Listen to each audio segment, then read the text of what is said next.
noteworthy encounters with law enforcement happened in 2019 when he was arrested on a federal charge. This was May of 2019, actually 2 days before he was supposed to play at Rolling Loud in Miami. Now, fast forward to the end of President Trump's first term, he ended up commuting Kodak Black's sentence.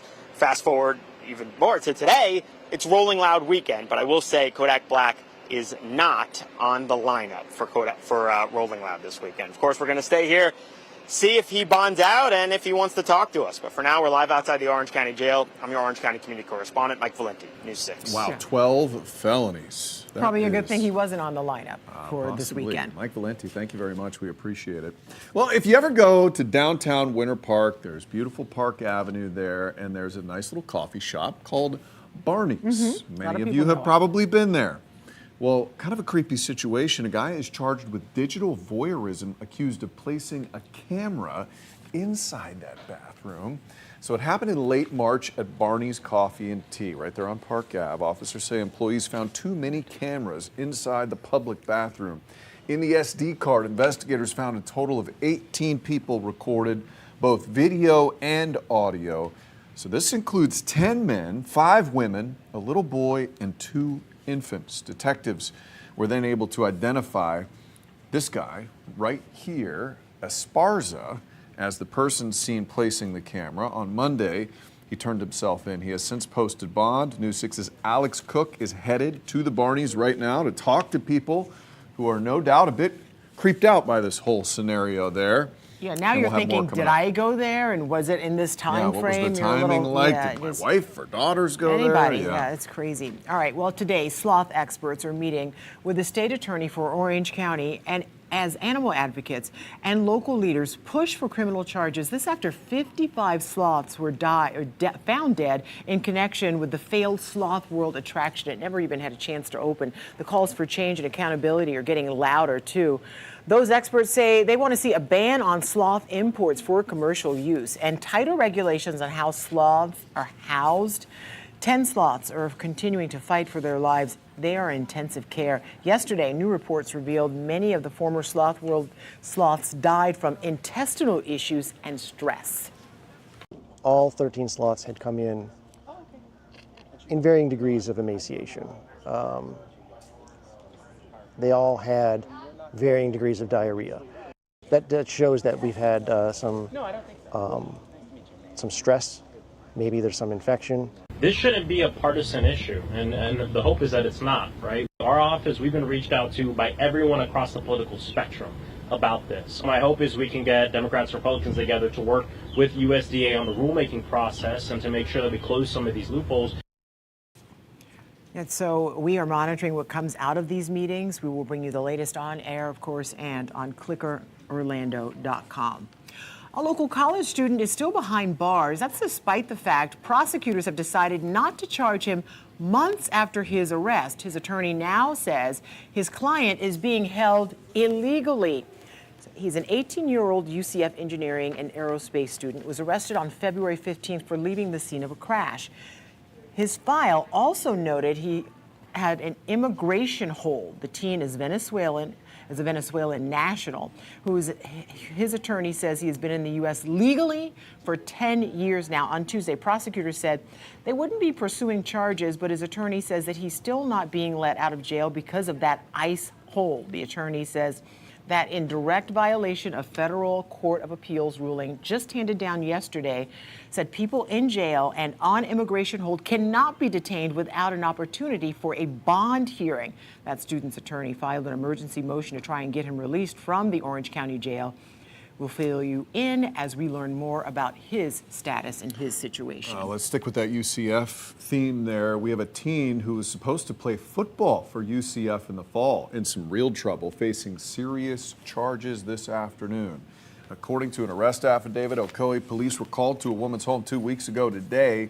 She said her 16-year-old son was jumped by 11 guys. The teen said he had beef with another student at Wekiva High, and earlier in the day, that student threatened him, saying he'd see him later that day. He then said he saw multiple cars following the school bus, which stopped. He got off.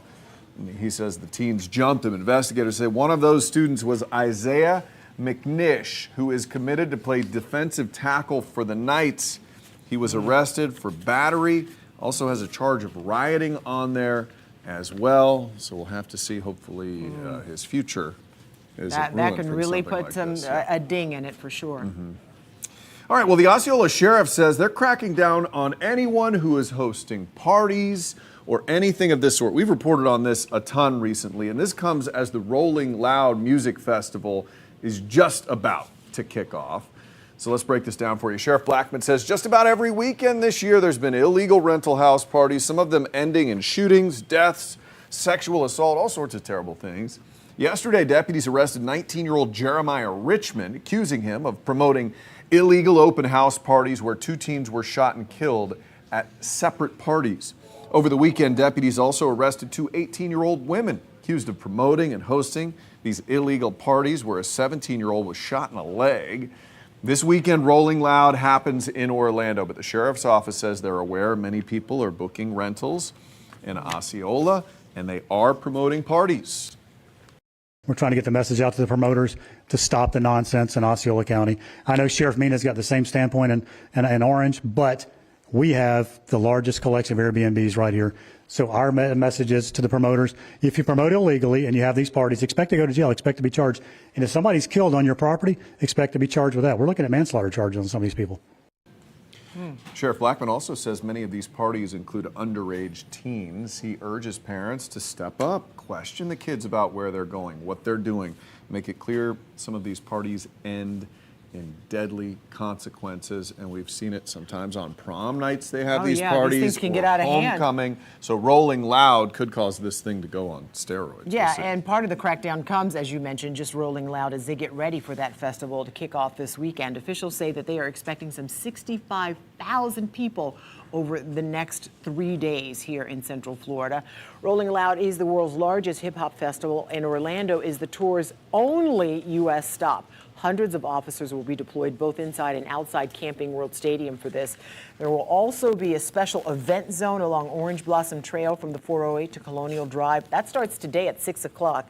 The chief says this isn't unlike any other big event or concert, and they are ready for anything.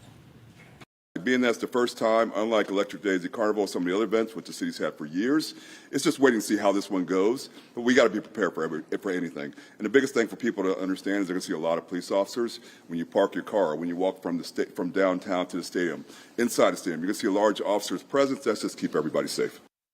Chief Smith also says that there will be unmarked officers around the area to ensure safety, and there will be a zero tolerance for illegal activity, and that means exactly what it says, zero tolerance. He also emphasizes that everyone attending, if you see something, please say something. Your Orange County community correspondent Jarrell Baker will have more on this story coming up at 4 o'clock. All right, we don't want to be negative Nellies. People are going to have fun at Rolling Never. Loud. We can sometimes be negative Nellies. They're also enjoying another festival this weekend. So we have the Rolling Loud, which is one type of music, and then we have the 6th annual Welcome to Rockville. That's in Daytona Beach. Yeah. Today it starts. Hundreds of thousands of rock and roll fans will be pouring into Daytona International Speedway for the next 4 days. But one major issue facing bands and fans is that heat. Oh, yeah. Event GM Shami McCurry says there were a number of heat-related medical emergencies last year. She says this year they've added more shade and even some performances inside the speedway to help. We learned a lot last year and have applied that knowledge, and obviously checking the weather, making adjustments every day. We've obviously enhanced, brought in more free water stations, brought in more shade structures, and also more misters and fans throughout the site. So thousands of people will be at the Speedway. It is going to be, you're going to need all the misters you can handle. I was going to say, I hope they're heavy-duty misters. So let's bring in meteorologist Julie Broughton to talk about this heat. You guys have been warning us for some time now, but I think people don't really understand the gravity of how hot it can be. You're out at these festivals, you get hot, you're dehydrated. It's ugly. Right, and right now we are in the 90s area-wide. Some spots today have already tied or set new records. Today is our hottest day, but all the way through the weekend we stay in the 90s. Here's a look at our highs and records records so far. 93 right now in Orlando. The record is 98, but look at that. Daytona Beach, you are sitting at 96 degrees. Your record was 93, and Sanford, 96 right now, beating the previous record of 94 degrees. So again, here's a look at our temperatures right now. You saw 97 on the map. That is in Titusville. We're talking about mid-90s, even on the coast, thanks to those winds out of the southwest. 94 in the Villages and 93 in Claremont. Now we're talking about a lot of people outside for a prolonged period of time. We are looking at moderate to major heat risk just about everywhere. And today is our warmest day, but humidity is going to be going up throughout the weekend. So it will feel. Oh, good. I was wondering. You were hoping, right? Get the double whammy. Yeah, it will feel close to 100 throughout the weekend. And of course, we'll break down your 7-day forecast in I'm minutes. telling you, the people who come from out of town, the Midwestern, they aren't ready for this They don't humidity. understand, They don't know. Yeah, and it's so early in the year. It really is, even for us. All right, thank you, Julie. Well, Habitat for Humanity has been helping Central Florida families for 4 decades now, but all that help comes at a cost. We're going to talk about how much it costs them to build a house these days. That is coming up.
Affordable housing is getting harder to build just as Central Florida families need it the most. I'm News 6's Mark Lehman, and over the last year, some materials have surged in price, like the cost of metal products, up 50% over the last year. And it's an issue Habitat for Humanity is trying to overcome as they're building homes here in the Holden Heights neighborhood. They say fundraising is more critical than ever. As Habitat Orlando and Osceola is working to build affordable homes, a stark reality is looming. things are increasingly less affordable. Materials continue to increase. Vendor costs continue to increase. Habitat President and CEO Catherine McManus tells us the nonprofit has been dealing with the issue for years. According to the U.S. Bureau of Labor Statistics, building costs have risen by about 45% since 2020. The increase driven by labor shortages and high demand. Land acquisition and then just material costs, lumber, wiring. Builders like Habitat are feeling the pinch as the price of goods in new construction is up nearly 3.5% from the end of 2024. The overall price index during that time is up 4.2%. Our cost increases do not then go on to the buyer. McManus says fundraising is crucial for maintaining pace of construction. The more money we're able to raise, the more that we'll be able to do. The support allowing Habitat to continue its mission in making home ownership possible for low-income families. The nice thing is we're really helping people. One other thing that could combat rising costs is Habitat's new Faith Build initiative, which calls on religious organizations for volunteer help. We posted details about that under this story on clickorlando.com. In Orlando, Mark Lehman, News 6. All right, well, it has been a hot topic in Central Florida, open carry. And one concern is where you're allowed to open carry. Yeah, Publix was one place that did allow it at first, and now they are making a different decision on that, and you are certainly talking about it. Our social media guru, DJ, is looking into that.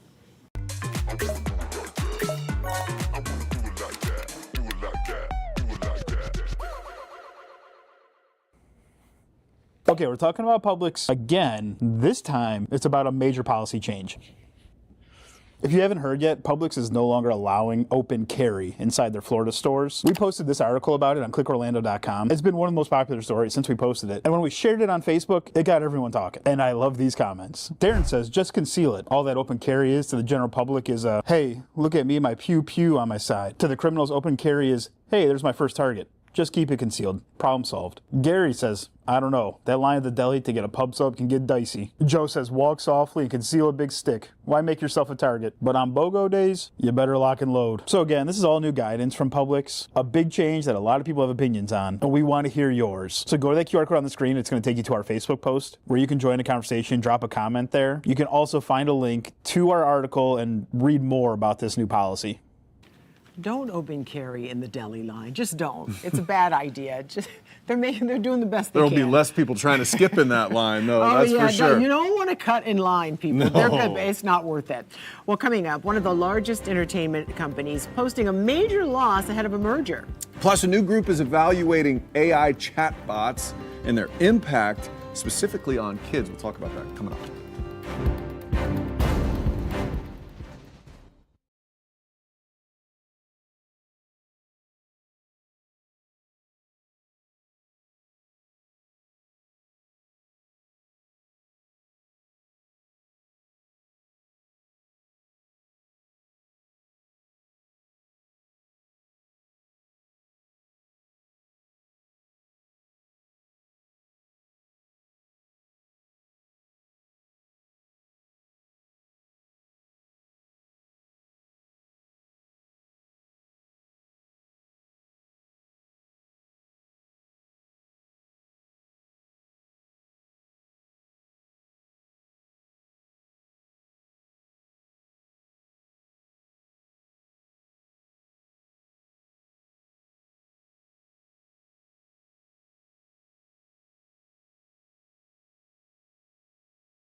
I'm News 6 anchor Lauren Melendez. The new Youth Safety AI initiative aimed at testing tools used by kids and teens. Also a big loss posted by Warner Brothers Discovery. So let's get over to Maribel Aber in today's Money Matters. That loss, Maribel, it is in the billions. It is, Lauren. So Warner Brothers Discovery posted a near $3 billion first quarter loss as it moves toward a merger with Paramount. Now, the bulk of the loss came from a termination fee paid to Netflix after Warner Brothers broke that agreement. The company reported, though, a 9% gain in streaming revenue driven by HBO Max international expansion. Now, WBD could also receive around $650 million a quarter from Paramount if the deal doesn't close by year end. So think of it as kind of like an inverse of a prenup, Lauren. That's a good way to put it. Okay. Let's go back to that AI safety initiative. I mean, we have covered so many stories about the harm of AI. I'm assuming somebody's saying, look, we've got to find a way to fix it. Well, now you've got this nonprofit watchdog group. It's called Common Sense Media. They're launching a new Youth AI Safety Institute aimed at crash testing AI tools used by children and teens. The group says it plans to independently evaluate chatbot safety risks and create standards for parents, schools, and tech companies. Now, the goal is to create consumer-friendly guides that outline potential harms specific to each platform. Then the move comes as lawsuits and investigations raise concerns about how some chatbots interact with minors. OpenAI, Anthropic, and Pinterest are among the companies helping fund the institute with roughly $20 million annually. You know, Lauren, with kids involved, there's a big push for guardrails and report cards, if you will, for AI. 1,000%. But it is interesting seeing that these AI companies are having a stake in that. So we'll be watching for that. Yeah. Maribel, as always, thank you so much for your expertise. And if you'd like the latest money and consumer news, you can always head to clickorlando.com. All right, living with mom and dad. Back in our day, if you lived with mom and dad, you weren't getting any dates, right? But a lot of adults moving back. Couldn't get the keys to the covered wagon. Right, yeah. That was something you had to get somebody to fall in love with you before you told them you were living with mom and dad. Nowadays, it's more common, though. Mm-hmm. Everybody's doing it, and apparently you should, too. So according to a new report, there are 4 million multi-generational households in the U.S. The report says it's 4.5% of all households. That's up from 4.3% in 2019. I wouldn't say that's huge growth. The cost of housing and a desire to care for aging parents are 2 of the major factors. Multi-generational houses, typically a lot more expensive though as a whole. They list for more than $700,000 on average as opposed to $430,000. That's a typical single family home. Multi-generational listings also got more than 13% more page views this time around. Mm-hmm. So people are thinking about, you know, I completely understand when your parents are getting older, they have to move in, you have to take care of them. But sometimes there's this failure to launch situation as well, where the kids just they get comfortable and then they don't ever leave in their home for good. I do like mom's bacon in the morning. You better get another mom, do something else. Yeah, but you know, in other countries, it's so common to have multi-generational families. It's like it's built in already. It's just a normal thing that we're thinking more about these days. Yeah. There you go. All right, well, a community in Daytona Beach left stunned after a flood study says it would be too expensive to even try to fix this thing. Imagine hearing that. There's nothing you can do about it. Up next, your Volusia County community correspondent takes a look at this issue. And then coming up on the news at 4 o'clock, a lawsuit in Orlando over a home foreclosure. Only News 6 investigator Louis Bolden learned the homeowner did nothing wrong here.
Welcome back to News 6 at 3 o'clock on a Thursday, everybody. Well, the Army Corps of Engineers says fixing a neighborhood in Daytona Beach would be simply too expensive. This comes after a 2-year flooding study found the Midtown neighborhood and the city leaders stunned and disappointed that there was nothing they could do to fix this problem. Yeah, your Volusia County community correspondent Molly Reed talks to those folks in Midtown about the issue. City leaders and folks who live around the Midtown area here in Daytona Beach put a lot of hope into the Army Corps of Engineers study to find a solution to the flooding problems here in the Midtown area of Daytona Beach. Well, the Army Corps just came back and basically said they couldn't find a good solution, at least nothing that wouldn't be too expensive for the city. This is how it looked in 2022 after the hurricanes, but even lesser storms leave flooding behind. The area is super low-lying, almost sitting in a bowl in the city's topography. Water can barely drain out. The Army Corps says the best solution would cost way more money than the city has or could get from the feds. It also suggested the city get federal funds to buy out 40 of the most flood-prone houses as the most cost-effective solution, but noted it wouldn't help the other hundreds of properties that have flooded before too. I talked to folks who live around here who say they are just crushed to hear this, hoping that it would have found a solution after that 2-year-long study. They're wondering what happens now. I went to the city manager and he tells me they're now working with the county to hopefully find some sort of solution to provide relief by improving the infrastructure around here. I'm your Volusia County community correspondent Molly Reed, News 6. Well, people living along one street in the Lake Eola Heights neighborhood say they have been begging for a four-way stop for years. And now, a little grain of hope for them. There's a traffic camera out there. Your Orlando community correspondent, Troy Campbell, talks to the folks out there. As soon as we got out here to Livingston and higher, it didn't take long for us to see people walking with their dogs and young children.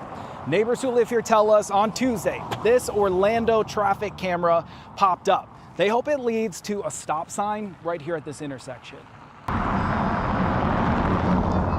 We don't have speed humps. We don't have any street parking. So this is basically the freeway of Lake Eola Heights. Because of what you've witnessed of drivers here at this intersection, you don't feel safe just assuming a vehicle is gonna stop for you. Never, ever.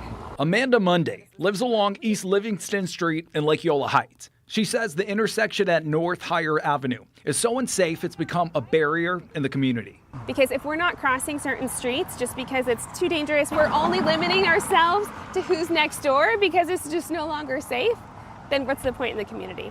People who live in this area also say drivers use this stretch of Livingston to cut through to nearby mills. And they say when they drive through this area, they travel well above the speed limit. So you can see they're going fast just like they would down Colonial, but this is a residential street. Sarah Hayes says she walks her 2 young children across the intersection to Hillcrest Elementary several times a day. Well, we don't want anyone to get hurt, especially our kids that go to Howard, to Hillcrest, to the Higher Street School right there, to St. James. And what's it like once we get to Livingston? It is crazy. Cars go fast, they don't stop, there's a crosswalk, they don't care. And what are we wanting here in this area? At least a stop sign. If we could get a stop sign or even just the flashy lights so that they can alert cars that they're standing there waiting. And it's still unclear how long this camera will be out here. And of course, we'll let you know as soon as we hear back from the city of Orlando about the details of this traffic study. In Lake Eola Heights, Troy Campbell, News 6. So maybe not the answer they want, but at least they're looking into it, and yeah. it's some movement in that direction. We'll be sure to follow up on that. All right, we're learning more about what is said to be the suicide note for Jeffrey Epstein. This was all just unsealed in some recent court documents, so let's tell you what we know about it. I know a lot of people are skeptical about this whole situation. The note, which is not confirmed to be written by Epstein, appears to read like this in part. They investigated me for months, found nothing. It is a treat to be able to choose one's time to say goodbye. Kind of a weird one, huh? Epstein's former cellmate told the New York Times he discovered the note in July of 2019. He died the next month. The CBS News Crime and Public Safety Unit says even if the note is legit, it doesn't really change how we understand Epstein's psychology at the time of his death. There's so much intrigue and so much that people want to know about that situation. I know. I just can't remember the last time a public figure who took his own life, apparently, and you get to see the note, and that's part of whatever is happening out in the world now. I mean, it just seems weird to me. It's all weird. So for bizarre, sure. yeah. Okay, so Meta heads to court. Right now, New Mexico prosecutors are looking to impose sweeping changes to the company's social media apps and algorithms in an effort to protect kids. Back in March, a jury found that Meta violated New Mexico law by failing to warn users about the dangers of its platforms and protect kids from sexual predators. The New Mexico State Attorney General is now asking a judge to decide if Meta's platforms like Facebook and WhatsApp pose a public nuisance. Now, public nuisance has been used before in cases that impact public health, such as tobacco, opioids, and even climate change. New Mexico is asking for a sweeping list of changes related to alleged psychological harm, addictive design features, and improvements to age verification. The trial is expected to last for about 3 weeks. Well, you no doubt you haven't, but if you buy gas, you felt it. Oh, I buy gas. Oh, that's for right. No. Women in my family. Gas prices spiked another 31 cents last week. That's crazy. One big reason, tankers don't feel safe traveling the Strait of Hormuz, which normally handles 1 out of every 3 gallons of oil in the world. Yeah, with no end in sight, at least for now, with this conflict in Iran, the question is, how can you save some money now? Well, News 6's Ashley Garrett took a look at 3 apps which say they can help you with this. Well, we heard you loud and clear. You want the latest on gas prices that are near. I'm News 6's Ashley Garrett with ways to save at the pump. So the first deals that we're going to break down for you are at BP. You can download them very easily on your phone. There's 2 that you might see when you search BP in your app store. BP Better might come up, and Earnify. What you need to click on is the Earnify app. It's really simple. After you register, look, you already get 5 cents off per gallon. And then you go to your wallet and you see that you've earned 250 points. That's likely going to come in handy, easing that pain at the pump. And Amazon Prime members can save 10 cents per gallon at BP with Earnify. And Circle K is also looking out for us customers this coming Thursday. We're going to go back to that app. Once you click on it, make sure you click on deals. This time we're clicking on the option on the right. That's Circle K Fuel Day, May 7th from 4 to 7 p.m. With this offer, you get up to 40 cents per gallon in certain states. And all you got to do is just pull up. And keep in mind, you do have to be a registered Inner Circle member, which you can do through the app. And the third company we're going to be breaking down for gas deals is 7-Eleven. I'll walk you through how this app works. Once you register, it's really cool. You get 800 points already. Do this. Click on the fuel option in the app, and you can see that the total for a regular gallon of gas is $4.59 per gallon. But since we've registered, we get 11 cents off per gallon, taking our price to $4.48. And that's not all. And looking ahead to Thursday, 7-Eleven has an even better deal. We're talking 50 cents off per gallon. Just text the words all in to 7-Eleven every 7th and 11th of the month through July 11th. And for another recap of those deals, you can always head to our website, clickorlando.com. In Orlando, Ashley Garrett, News 6. Those apps can be quite helpful. I learned, like, for the 7-Eleven app, you can lock in your price too. Like, right. And I don't know that I'd lock in these ones. No, not these, but when they did. If you locked it in a few months ago or something, then unlock it. Yeah, that'd be very nice. But I bet a lot of people are buying Teslas right now too. I don't know. Well, there are other EVs as well. Well, a Florida homeowner recently had quite a scare after thinking her house was being broken into, perhaps burglarized. But the truth was much more terrifying.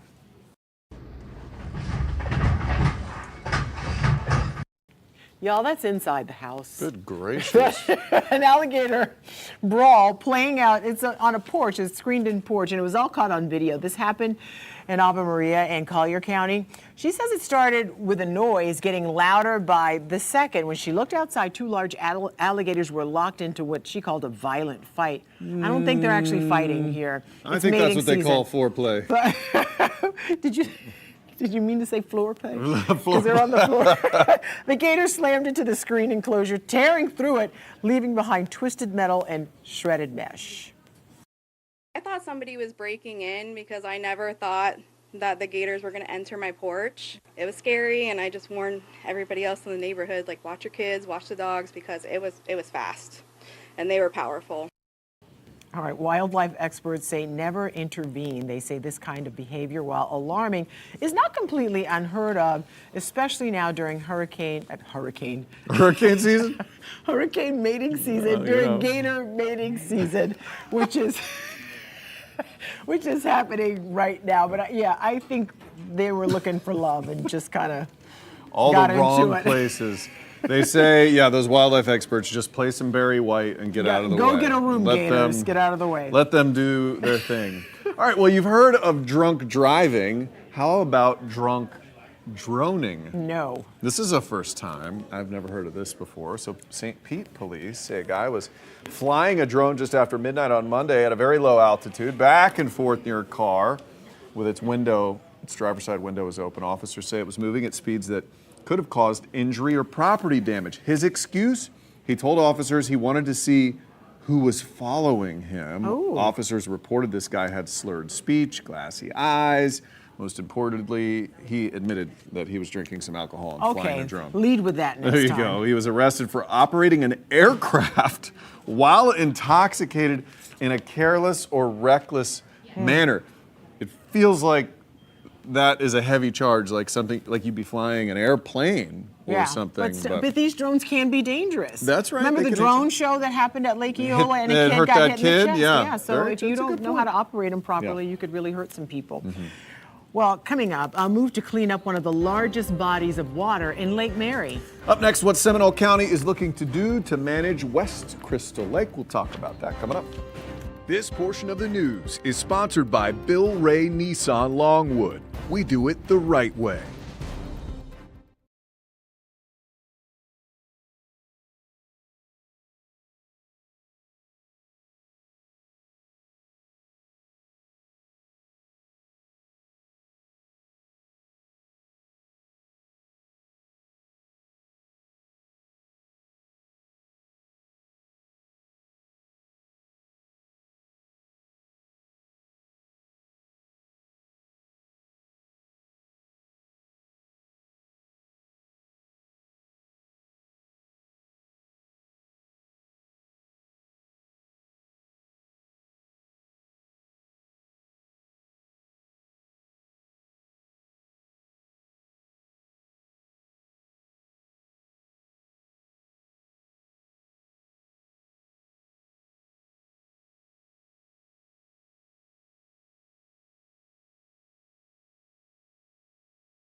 Welcome back, everyone, to News 6 at 3 o'clock. I always love when we take this picture, even if we're not out there. I'm so happy for the people who get to enjoy this. And this is beach weather because it is so hot out there. Yeah, and it's so hot even along the coast right now. So normally you head to the beach and you got the nice little sea breeze cooling it down. Nope. Not today. Daytona Beach is one of the cities that has already broken a record for today. Oh, wow.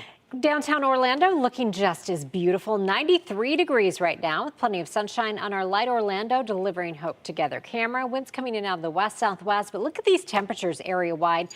Now remember, the normal high for today in Orlando was 87. You're at 96 in Daytona Beach, 97 right now in Titusville. Leesburg and Claremont both at 93 and 89 right now in Ocala. And we mentioned that often you see that sea breeze, which kind of cools things down. We have our winds coming in out of the southwest, so that's really keeping the sea breeze pinned to the coast, not really providing much relief. So those winds gusting at times up to around 20 to 25 miles per hour. Now, we've been talking about this for the last several days, the potential of new records today, and already some spots have broken or tied their records for today. So our highs so far, Orlando has hit 93 so far. The record is 98. Melbourne, you have set a new record of 92, beating the previous record of 91. Daytona Beach all the way up to 96 degrees, which is a new record for you. Leesburg, you're getting close. You're at 93. Your record is 94, so you could still break that record. In Sanford, 96, breaking the record of 94 degrees. I do not want to break the record in Orlando. I don't want to tie it. Right. Well, yeah, I think the Orlando record is safe. And this is the hottest day, although we will keep our temperatures warmer than normal into the low 90s. And again, with that southwest wind gusting at times up to around 20 to 25 miles per hour and really dry out there today. We do have red flag warnings posted until 8 o'clock this evening. Here's how it looks for your 7-day forecast. Now, we do bring a few showers into the picture tomorrow. I think even tomorrow morning. We can see a few isolated showers. As a front drops in, we'll keep it in the low 90s with some afternoon showers every day through the weekend before our next front actually moves all the way through on Monday. Yeah, and if you have weekend plans, you can keep up with everything, especially the radar on the app. I love it. That's right. Track the radar, track the temperatures. Just search WKMG in your app store. Happening today, a move to clean up one of the largest bodies of water in Lake Mary, and dozens of homeowners could be sharing the cost. I'm your community correspondent, Mark Lehman, and we're talking about West Crystal Lake. It may be difficult to spot the reason for why this plan is needed, but homeowners say there's a problem lurking underneath the surface, and it needs to be taken care of before it's too late. Every night, the sunset is magnificent on the water. Carol Ann Dove lives along West Crystal Lake. She and many of her neighbors are hopeful as Lake Mary is requesting to incorporate the body of water into Seminole County's lake management program. What are you afraid might happen if this action isn't taken? It'll be overrun with weeds, all sorts of problems. Dove says aquatic weeds are spreading underneath the surface and help is needed to save the lake. It would turn into a swamp, and there's enough of those around that we don't want ours turning into one. But the action comes with a cost. If approved, the city would chip in around $3,000 per year. The 49 homeowners with lakefront property would pay $675 each year. To have that opportunity to have this every day, it's not too much. It's not too much. You just want to maintain it. The plan may include dredging, herbicide treatments, and aeration. Seminole County must also agree on the plan to see it through. We're very appreciative of the work that the City of Lake Mary has done on our behalf, and the county, and whoever else was involved. The city voted to approve the first reading of this ordinance last month, and commissioners are set to give a final approval during their meeting at 7 Thursday night. I'm your Lake Mary community correspondent, Mark Lehman, News 6. All right. Beautiful lake out there. It really is. In a major policy shift, the FDA says they will now allow the sale of fruit-flavored e-cigarettes. So this is a big change. The authorization is for products by a company called Glass. It's a company that uses an age verification system to prevent underage vaping. Users scan their ID with their phone, and the vapes only work when paired with Bluetooth. While research shows vaping can help people quit smoking tobacco cigarettes, non-smoking youth who begin using e-cigarettes are 3 times more likely to start smoking tobacco. And more than 87% of young users say they prefer those fruit-flavored vapes. Whether it's vaping or cigarettes, we think that vaping may be less bad, but not necessarily good for you, right? And talk to them about the heart risks, the lung risks, the risks in terms of eventually a risk of heart attack or stroke potentially. I don't know. We've interviewed people locally who have had serious Real issues health with consequences, Really bad, yeah. even death in some cases. The FDA notes there is no safe tobacco product and that those who do not currently use tobacco products should not start to use them. The Wall Street Journal reports President Trump pushed the FDA commissioner to move quickly to approve these flavored vapes. I mean, who are you going after if you're doing like these Fruity Pebble flavors? That's right. You know? And that was the big push to ban them to begin with because they felt like they were targeting kids. Specifically, the packaging was real Yes. colorful. Yeah, of course, and, yeah. Looked like it would draw on a kid. Well, as we all know, littering stinks. No one likes trash all over the ground. However, one situation in Colorado is taking it to the next level. Take a look at this. You're free! Goodbye. All right, that was an Skunk? officer who was making her rounds around 2 in the morning one day last week. And after a few careful attempts with a catch bowl, she made the bold decision to remove a cup by hand from a skunk. That is a bold decision. The skunk waddled off unharmed and thankfully did not spray the officer. The police department is using this video as a reminder that littering not only looks bad, but can also harm wildlife. So kudos to that officer because I'm not sure everyone would go up and approach a skunk. I would think twice about that one. Right? Yeah, because Right you there. know what could possibly happen. But I Right. mean, how is it going to breathe for I know. much longer? It needed eat? to be It would not rescued. survive in that No, situation. it wouldn't. So yeah, she did a great job. All right, this next story I think is going to interest everyone. It's one that I know I always click on whenever we do a story like this. Do you have any unclaimed funds? Oh, my. Right? Do you even know, if so, what they are or where they are? Still to come, what you need to know to claim your money, potentially. We'll have that after the break.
Finders keepers, not when it comes to unclaimed funds.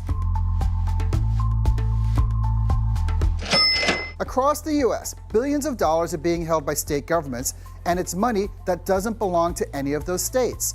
Those funds belong to people who may not even know it exists. In many states, about 1 in 7 people has unclaimed money. All totaled up, more than $70 billion in unclaimed funds is sitting in accounts across the country. Last year alone, states returned nearly $4.5 billion. In Florida, that number was about $426 million. So, what is an unclaimed fund? It can be money from something like an old bank account, an uncashed paycheck, a refund, or even an insurance payout. And sometimes it's not just cash. Unclaimed assets can include items from safe deposit boxes or even real estate. Here's how it happens. If a company loses contact with you, maybe you moved, changed your name, or just forgot about an account, they can't hold that money forever. After a few years, they're required by law to turn it over to the state. The state then holds it until someone claims it. And here's something important. This is not government money. It still belongs to you. So, how do you check?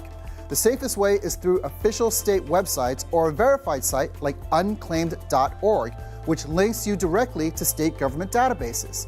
But be careful. Scammers are also trying to cash in. Watch out for anyone asking for money up front, pressuring you to act fast, or asking for sensitive information just to do a search. Checking for unclaimed money is free, and you can do it yourself. The bottom line, if you haven't checked, you may want to. Your money could be sitting in a government account waiting for you to claim it. For Dollars and Cents, I'm Donovan Myrie. All right. I've never found unclaimed money. I have. We'll be right back.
I'm meteorologist Julie Broughton. Records are falling across Central Florida. 96 right now in Daytona Beach. We'll track the heat in minutes. Kodak Black making some headlines, this time inside an Orange County jail cell. Atlanta police will be setting up a special event zone because Rolling Loud will be happening right here at Camping World Stadium this weekend. We'll tell you a little bit more about those security measures. It's illegal rental house parties the Osceola County Sheriff's Office says they plan to crack down on this weekend. Coming up, how they plan to do this and reaction from those in the community that want them to stop. Streaming on clickorlando.com and broadcasting live. You're watching News 6 at 4. And we'll get to those top stories in just a moment. But first, a very concerning and disturbing arrest you need to hear about. Police say a man secretly recorded people in the bathroom of a popular coffee shop. News 6 anchor Matt Austin joins us now live. He's in the newsroom with what you need to know. Matt, this is really disturbing. Well, ladies, police say the video and audio recordings of people happened in late March in the bathroom of Barney's Coffee and Tea in downtown Winter Park. The shop is right there in a very popular area on the corner of South Park Avenue and Morse Boulevard. Winter Park police said Nicholas Esparza is facing a digital voyeurism charge. Officials say employees found too many cameras inside that public bathroom, and on the SD card, investigators found a total of 18 people recorded with both video and audio. And this is pretty creepy. It includes 10 men, 5 women, and 3 kids. Using the video evidence from the camera, detectives were able to identify this guy Esparza as the person they say was seen placing the camera. On Monday, he turned himself in. He is already out of jail on bond. Now, police believe there could be some more victims, and if so, that man could face more charges. News 6's Alex Cook spoke to some people having coffee there today. Coming up at 5, he'll share what changes they say should be made in this case. Ladies. Just disturbing. All right, Matt, thank you. A live look now at our launch credit union, Port Cam at Port Canaveral. Look at how nice it looks out there, but a lot of Central Florida seeing record high temperatures, including the coast. Meteorologist Julie Broughton joins us now with what's going on, Julie. We are seeing that heat everywhere, and we've been talking about this would be our hottest day in this warm stretch, and that is exactly how it is playing out. Daytona Beach has now exceeded the record. Right now is sitting at 96 degrees. Whole lot of blue sky out there. It is dry. The winds are coming in out of the southwest, and that is kicking our temperatures into the 90s area-wide. Now, so far, our high in Orlando today has been 93, so the record of 98 is likely safe. Melbourne, you've gone to 92, beating your record of 91. Daytona Beach, 96, and I just saw that Sanford actually has warmed up to 97 degrees today. The previous record was 94. Now, here's a look at where we're sitting right now. You're at 93 in the Villages, 90 if you're in Wildwood, and 93 in Kissimmee. A little bit cooler in our southern coastal areas. You're sitting at 86 right now in Mico. Now, our winds are coming in out of the southwest area wide. That has helped to kick our temperatures even along the coast well into the 90s. We're seeing winds at times gusting up to around 20 miles per hour. That is why we have red flag warnings posted for all of our counties shaded in red. Those are up until 8 o'clock tonight. Now, we are going to keep the heat around as we head into your Mother's Day weekend, but we're bringing the chance of rain back into the picture as well. We'll time all of that out for you coming up in just a few minutes. All right, Julie, see you in a few. Thank you. Well, this popular rapper is making headlines in Orange County today, and it has nothing to do with performing. Rapper Kodak Black turned himself into jail yesterday on a drug charge. Your Orange County community correspondent Mike Valenti joins us now live outside that jail, where the rapper could bond out at any moment now, Mike. Yeah, Ginger, that's why we're here still waiting to see if Kodak Black will post that $75,000 bond here at the Orange County Jail, and also to see if he wants to talk about his latest arrest, one of many encounters he's had with police. Standing before a judge Thursday, Kodak Black was not in a position to use his stage name. Yeah, Capri Sun. The rapper born Bill Capri is facing a felony drug trafficking charge related to an investigation that dates back to an incident last November when officers initially responded to a report of shots fired near the Children's Safety Village. A search of vehicles ended up with officers tying the drug MDMA and $37,000 in cash to Capri. His attorney, though, suggests the case is flimsy. On my way here on the train, I was typing up a motion to dismiss. It's just, there is not enough here. I mean, we've faced cases that are 10 times this case, and I've won, by the way. But the hearing Thursday was not about litigating the case. Instead, it was about setting bond, a matter that prompted an interesting exchange. Here's more from state prosecutors, then Capri's attorney, and finally the judge. Actually asked that you increase the bond as the defendant is a professional rapper. But the fact that he's a rapper doesn't give you a legal purpose to raise the bond. The bond, I am going to slightly increase the bond, I think, based upon your, not the fact that you're a rapper, I think that has no binding, but the other factors that the court considered is your prior criminal history, including 12 prior felony convictions. So the bond now is $75,000. As I said at the outset, we're waiting to see if Kodak Black or Bill Capri posts that bond and walks out. Just want to go back to what the judge said, citing Capri's extensive criminal history. That includes an arrest on a federal charge before Kodak Black was slated to perform at Rolling Loud when it was being held in Miami in 2019. President Donald Trump, at the end of his first term, ended up commuting Kodak Black's sentence. Fast forward to today, we have Rolling Loud starting tomorrow, but it's worth noting that Kodak Black was never on the lineup for this weekend. Reporting outside the Orange County Jail, I'm your Orange County community correspondent, Mike Valenti, News 6. Mike, thank you. And speaking of Rolling Loud, as Mike mentioned, the 3-day hip-hop festival starts tomorrow. It is expected to bring up to 65,000 people to town. Your Paramore community correspondent, Jarrell Baker, spoke with the Orlando police chief and got a tour of the setup of Camping World Stadium. So, Jarrell, tell us what happened out there. Yeah, well, Ginger, one, you want to know that the setup is massive right here. So you can see right here where they have the roads blocked off and also fenced around, and you can see the stadium right over there. Now, Chief Smith says that hundreds of officers will be deployed inside and outside the venue, including around the entrances and the perimeter of the stadium, and also the artist areas. Now, it's the first time this has happened here in Orlando, and it's the only U.S. stop, so that's why police and also OCSO deputies want to make sure that they are prepared for anything. They're setting up in a special event zone stretching along Orange Blossom Trail from the 408 all the way to Pine Hills along Colonial Drive, and in that zone, fines will be doubled starting Thursday night through Monday morning. Now, Chief Eric Smith says they want to be prepared for whatever comes.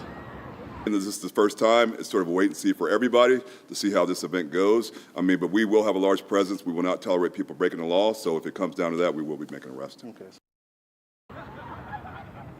Now, Chief Smith also says that OPD's direct action response team will be positioned nearby to respond specifically to Rolling Loud, so that way they don't take away from other regular duties. And here in this area, there will also be marked and unmarked units that will be coming all along the roadway, so that way they can patrol the area and make sure that they're keeping things safe out here. I'm your Paramore community correspondent, Jarrell Baker.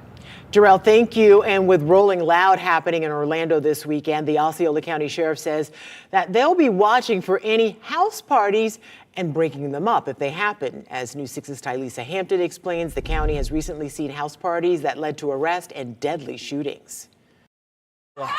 It's a problem in Osceola County that's getting out of control. We're having an epidemic to proportions of kids and illegal house parties. The sheriff says deputies are finding drugs, guns, underage drinking, plus reports of sexual assaults, shootings, and homicides. We're not putting up with the nonsense. So we're tired of our kids being shot. Because Rolling Loud is in Orlando this weekend, the sheriff's office says it will crack down on illegal parties with help of other agencies after seeing party promotions in their area. How many officers are you expecting to have on that side of town where you normally see it? A lot. Hundreds. Deputies arrested 19-year-old Jeremiah Richmond, accusing him of promoting illegal parties where 2 teens were killed in separate shootings. Richmond really is a cockroach to society, and he's currently still promoting parties for this weekend. Police also arrested 2 18-year-old women accused of promoting illegal parties where a 17-year-old was shot, along with a 19-year-old accused of having a gun and drugs. However, no arrests have been made in connection to the shootings or homicides. Many of these parties, the sheriff says are concentrated on the west side of the county. There's 46,000 units on the Airbnb platform in Osceola County. So I've spoke with Airbnb representatives locally as well. We had a problem last year when we were here, even more. We had to call the police. With pressure intensifying, those in the west side hope it will keep a lid on the chaos. You never know what could happen. Things are fun until they're not. And the sheriff also says that a lot of these illegal parties do involve underage teens. So he wants to urge parents to talk to your kids, see where they're going, who they're hanging with, what they're seeing on social media, because a lot of these parties turn deadly. Reporting for News 6, I'm Tylisa Hampton. All right, in case we haven't made it clear, it is a busy weekend here in Central Florida. Right now, the country's largest rock festival is going on at Daytona International Speedway. Welcome to Rockville features 160 bands, and leaders expect the festival to bring in more than 200,000 fans. The headlining bands for the four-day event include Guns N' Roses, Foo Fighters, Bring Me the Horizon, and My Chemical Romance. The four-day event runs through Sunday. Orange flags everywhere and angry homeowners. It's all from fiber crews digging up yards and hitting utilities, causing multiple water main breaks. What's being done about this? Coming up. A legal battle is heating up between the city of Orlando and a property owner. The owners have racked up more than $500,000 in code enforcement fines, and now the city wants to foreclose on this property. I'm News 6 investigator Louis Bolden. I'll have the story coming up. You're watching News 6 at 4 as we take a live look at our camera in Daytona Beach. We'll be right back. This portion of the news is sponsored by True Deals Realty.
Hey Insiders, it's time to hit the bricks and head to Legoland, Florida. The minute you walk into Legoland Florida Resort, it's clear this isn't just another theme park. It's a full-on family vacation playground built brick by brick in Central Florida. I want to make one of these at home. Be smarter than the Lego brick. The resort spans 150 acres with more than 50 rides, shows, and attractions. But that's not all. Go to clickorlando.com/insider right now to see everything you can do at Legoland in one day. Signing up to be an insider is free and easy. Plus, it's the only way you can keep up with our adventures around Central Florida.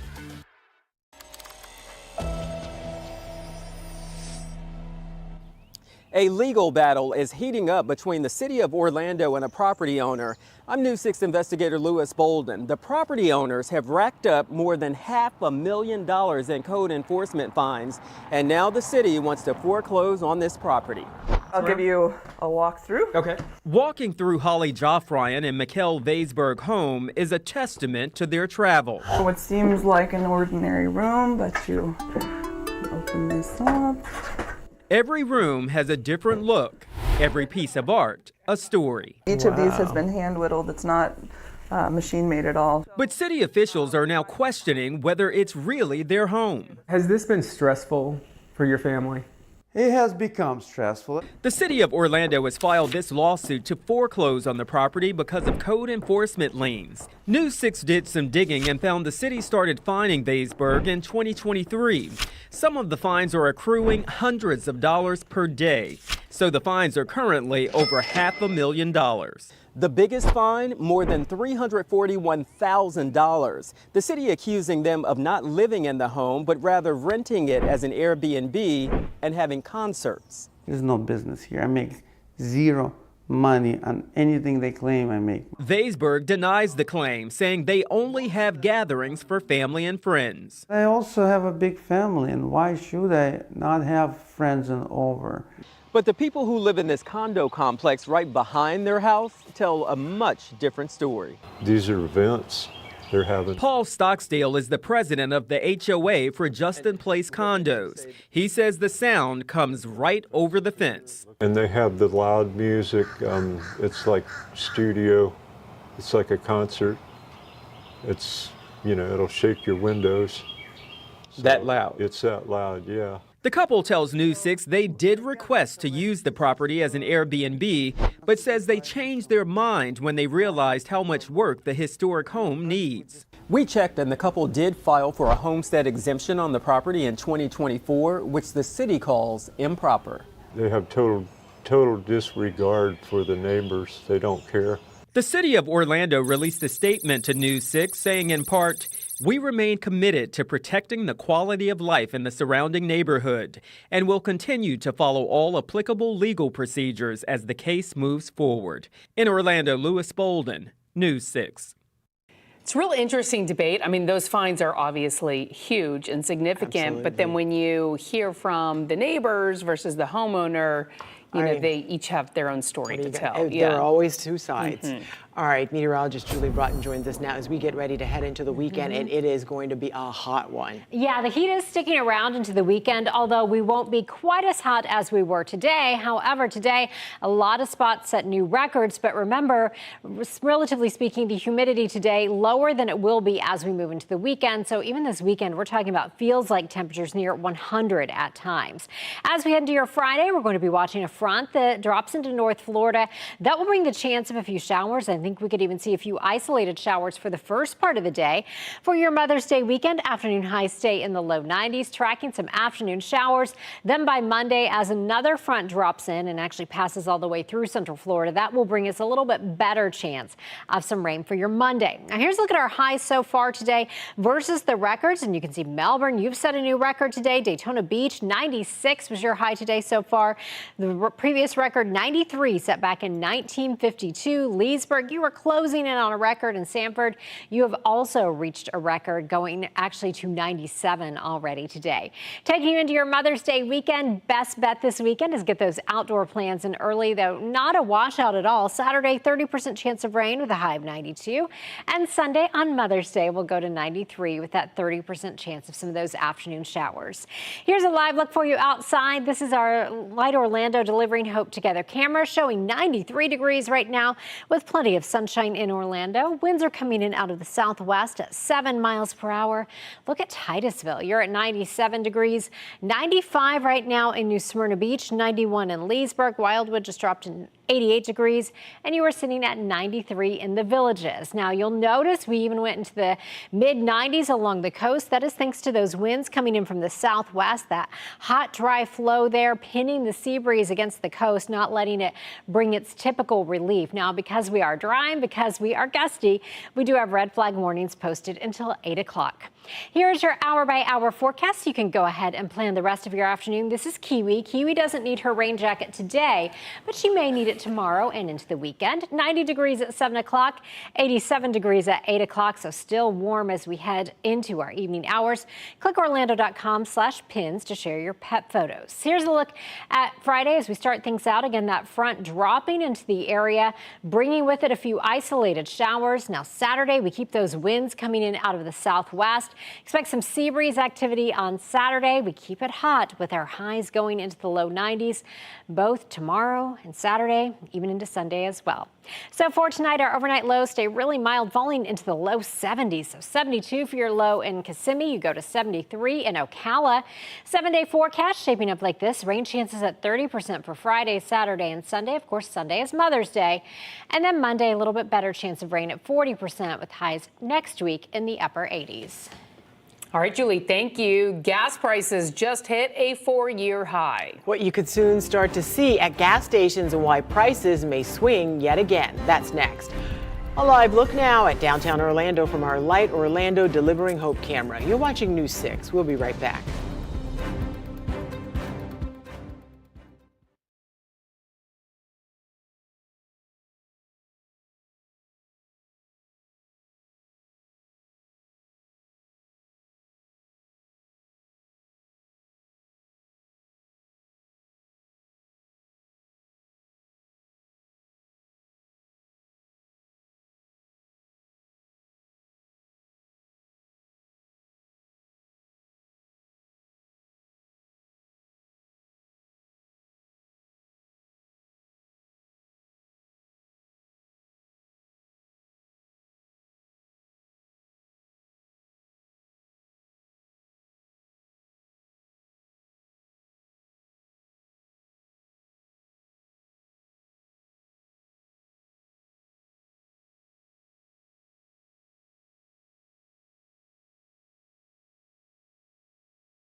Hey there, I'm News 6 anchor Lauren Melendez. Some Apple users could be seeing a little cash as part of a class action lawsuit, but the big talker right now, as we know, those gas and oil prices. So let's get over to Mabel in today's Money Matters. Mabel, what's the update? I hope you're not paying as much as we are here in Central Florida.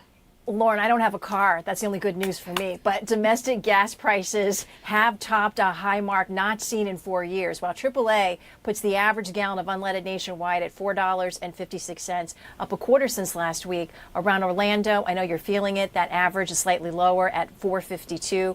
Global oil prices eased slightly overnight on news Iran could send the U.S. a peace proposal today. It's not clear if that will include Iran giving up any control in the Strait of Hormuz, where the global oil supply remains constricted. So we'll watch for that, Lauren. Yeah, we certainly will. Okay, I don't want to talk about spending money. I want to talk about getting some back. Apparently, millions of people who have iPhones, specific models, could be actually in the running for that. So this is a class action suit, am I right?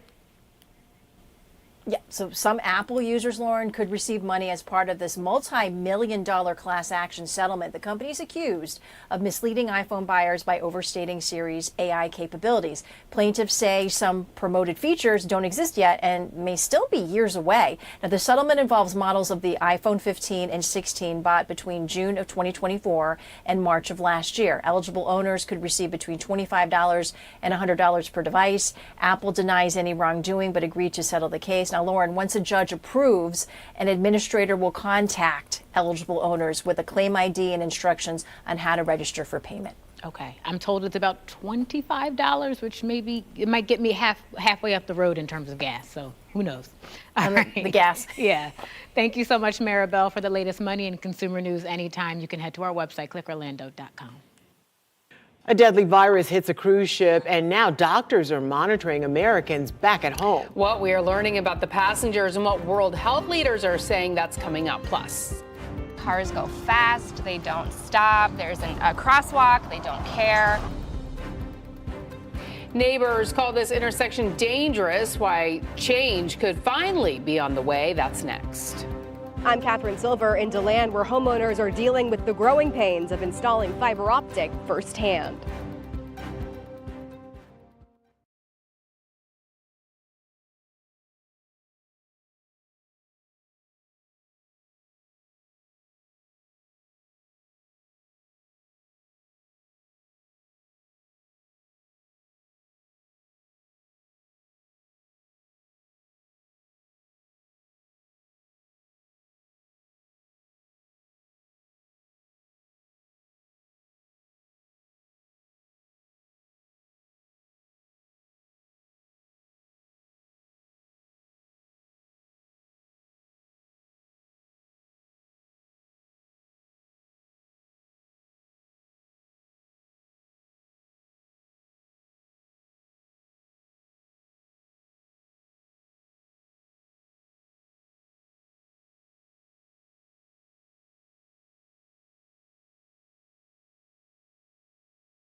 Welcome back. We are following several top stories right now. Police in Winter Park arrested a man accused of recording people in the bathroom of a popular coffee shop. The incidents happened in late March at Barney's Coffee and Tea on Park Avenue. Winter Park police say Nicholas Esparza is charged with digital voyeurism. Bond is set at $75,000 for rapper Kodak Black. He is in the Orange County jail right now. Bill Capri, or more commonly known as Kodak Black, was arrested on a drug-related case stemming from November 2025. Capri is charged with felony drug trafficking. And Camping World Stadium in Orlando, Rolling Thunder starts tomorrow. Police are preparing for one of the city's biggest events of the year. It's expected to bring in up to 65,000 people. The police chief says hundreds of officers will be deployed inside and outside the venue and will be ready to respond to any suspicious activity or emergencies.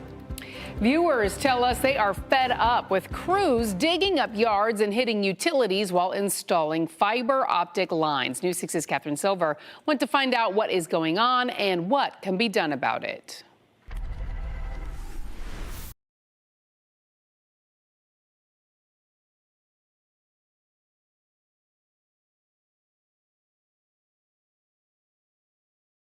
We're working to get that story for you. As soon as we get it, we will bring that to you. But right now, we do want to go to Orange County, where we are working to learn more about a shooting in Pine Hills. A 16-year-old was rushed to the hospital. Investigators say the teen was found on Cortez Drive, not far from Balboa Drive and Pine Hills Road.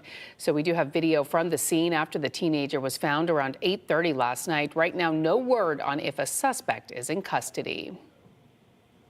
Safety changes could be coming to a busy Orlando intersection many neighbors call dangerous. People who live along East Livingston Street and the Lake Eola Heights neighborhood say for years now they've been calling for a four-way stop at North Higher Avenue. Now a traffic camera has popped up nearby. Your Orlando community correspondent Troy Campbell is there speaking with homeowners who hope this is the next step toward change. As soon as we got out here to Livingston and higher, it didn't take long for us to see people walking with their dogs and young children. Neighbors who live here tell us on Tuesday, this Orlando traffic camera popped up. They hope it leads to a stop sign right here at this intersection. We don't have speed humps. We don't have any street parking. So this is basically the freeway of Lake Eola Heights. Because of what you've witnessed of drivers here at this intersection, you don't feel safe just assuming a vehicle is going to stop for you. Never, ever. Amanda Monday lives along East Livingston Street in Lake Eola Heights. She says the intersection at North Higher Avenue is so unsafe it's become a barrier in the community. Because if we're not crossing certain streets just because it's too dangerous, we're only limiting ourselves to who's next door because it's just no longer safe, then what's the point in the community? People who live in this area also say drivers use this stretch of Livingston to cut through to nearby mills. And they say when they drive through this area, they travel well above the speed limit. So you can see they're going fast just like they would down Colonial, but this is a residential street. Sarah Hayes says she walks her two young children across the intersection to Hillcrest Elementary several times a day. Well, we don't want anyone to get hurt, especially our kids that go to Howard, to Hillcrest, to the Higher Street School right there, to St. James. And what's it like once we get to Livingston? It is crazy. Cars go fast, they don't stop, there's a crosswalk, they don't care. And what are we wanting here in this area? At least a stop sign. If we could get a stop sign or even just the flashy lights so that they can alert cars that they're standing there waiting. And it's still unclear how long this camera will be out here. And of course, we'll let you know as soon as we hear back from the city of Orlando about the details of this traffic study. In Lake Eola Heights, Troy Campbell, News 6. Troy, thank you. We want to go back now to those concerns from neighbors who say crews are digging up their yards and hitting utilities while installing fiber optic lines, which so far has caused multiple water main breaks. We want to get to News 6's Catherine Silver, who has the latest on what's going on. We've been hearing all about fiber optic cable and how crews are tearing up lawns, even hitting utility lines as they cut a path underground. After our last story in Longwood, we heard DeLand is going through the same thing. As soon as we got to Euclid Avenue near Stone Street, we started to see it. Orange lines, orange cones, orange flags. It seems like your neighborhood's turning orange. Yes, it is. We met Banumati Taylor and Marlene Martin on Boundary Avenue. They come and they dig in your yard. You just see them come digging up dirt. Nobody say anything to you. So here comes the news team. They have to come here for us to find out what is going on. I have no clue. We're going to find out for you. I reached out to a spokesperson for the city of DeLand, but it didn't take long to find a social media post online. It says 3 companies are currently installing fiber optic: T-Mobile, Tillman, Wire3, and AT&T. The city says this is a state-led infrastructure project to expand high-speed internet access. The city is not part of these contracts and does not manage or oversee this work. But when something goes wrong, it does require city manpower and resources to repair. One of the commissioners here in DeLand reached out to our News 6 team. He sent me a message saying there's been 2 water main breaks in one day just this week. The one yesterday was at Beresford and Spring Garden. At City Hall, a spokesperson for DeLand told us there's been 4 since January. These companies are required to do what's called self-locating, which means they're supposed to do their due diligence to find the lines themselves as part of the process, right? So if, our customers are going without water, we are going to go in and fix the problem and then bill them for it afterwards. Is there any bigger conversation happening in DeLand about accountability when it comes to these companies? Yeah, we take it really seriously. And as we continue to see more and more punctures, as they continue to bore, we're making sure that we're working with department heads and the people on the ground to hold them accountable. In DeLand, Catherine Silver, News 6. The city manager for Daytona Beach is staying on the job. Last night, commissioners voted 4-3 to extend Derek Feature's contract for another 3 years. Critics have been calling for him to go after a recent audit questioned hundreds of thousands in spending by the city's fire department. The mayor says nothing that's come up warrants him losing his job. Feature has served as the city manager since 2021. U.S. health leaders are keeping an eye on passengers who've returned from a Dutch cruise ship where there is a hantavirus outbreak. Leaders on 4 continents are also tracking down passengers who disembarked before the illnesses were detected. So far, 3 people have died, including a German woman whose body is still on board. Bradley Blackburn has the details. The cruise ship at the center of the hantavirus outbreak is inching closer to Spain's Canary Islands, where medical teams are standing by. I want to be unequivocal here. This is not SARS-CoV-2. This is not the start of a COVID pandemic. This is an outbreak that we see on a ship. Officials with the World Health Organization confirmed Thursday that of the 8 suspected cases tied to the ship, 5 were infected with the Andes strain of the virus. In previous outbreaks, there has been instances of human-to-human transmission, mainly among close contacts. Several states are currently monitoring former passengers, including one from Virginia and 2 from Georgia, reported to be in good health and showing no signs of infection. One of our passengers sadly passed away last night. Video taken April 12th shows the captain of the MV Hondius informing guests about the death of the first passenger, who they believed at the time died of natural causes. After this announcement, we were not isolated for what was to come.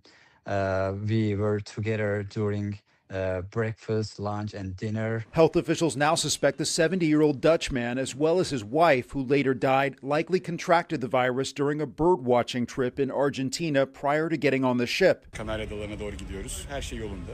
Nearly 150 people are now quarantined on board, but more than 24 people from at least 12 different countries have left the ship without contact tracing. We believe this will be a limited outbreak if the public health measures are implemented. Spanish officials say the ship will anchor at a port off of the Canary Islands instead of docking there as a precaution. Health officials stress the risk to the public is low. Bradley Blackburn, CBS News, New York. It appears people will not be able to take their dogs to the beach, at least for now. Leaders in Satellite Beach were set to make a pilot program permanent, which had allowed dogs on the beach during certain hours. But the idea failed in a vote last night when the council heard from people who are against it, including the Sea Turtle Preservation Society. Their urine is full of nitrogen and urea and ammonia. There's areas that the turtles are not there that we can be more specific towards, or same thing, dogs are trainable. The mayor now wants 2 city boards to look into ways the dogs and turtles can share the beach. A proposal could come as early as later this month. In just a few hours, Palm Bay could become the latest Central Florida city to stop new medical marijuana dispensaries from opening up shop.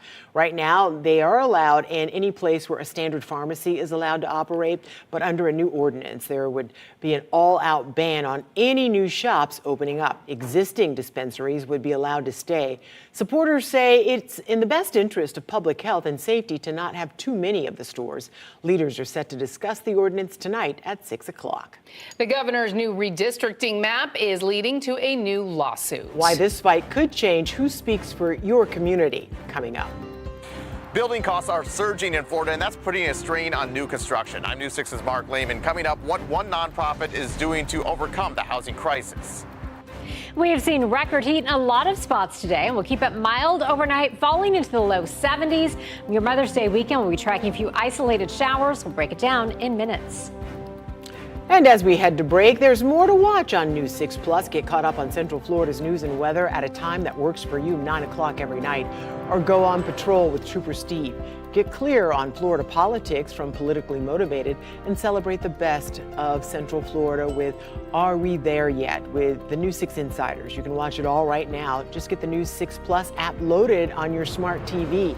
You can download our streaming app for free. Search WKMG in your smart TV's app store. It's also available on Roku, Apple TV, and Fire TV. This portion of the news is sponsored by Original Mattress Factory.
Affordable housing is getting harder to build just as Central Florida families need it the most. I'm News 6's Mark Lehman, and over the last year, some materials have surged in price, like the cost of metal products, up 50% over the last year. And it's an issue Habitat for Humanity is trying to overcome as they're building homes here in the Holden Heights neighborhood.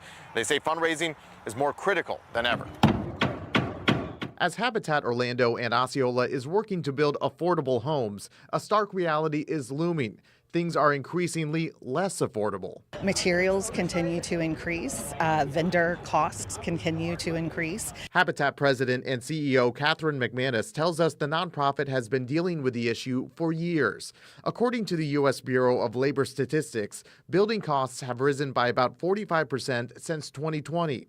The increase driven by labor shortages and high demand. Land acquisition and then just material costs, lumber, wiring.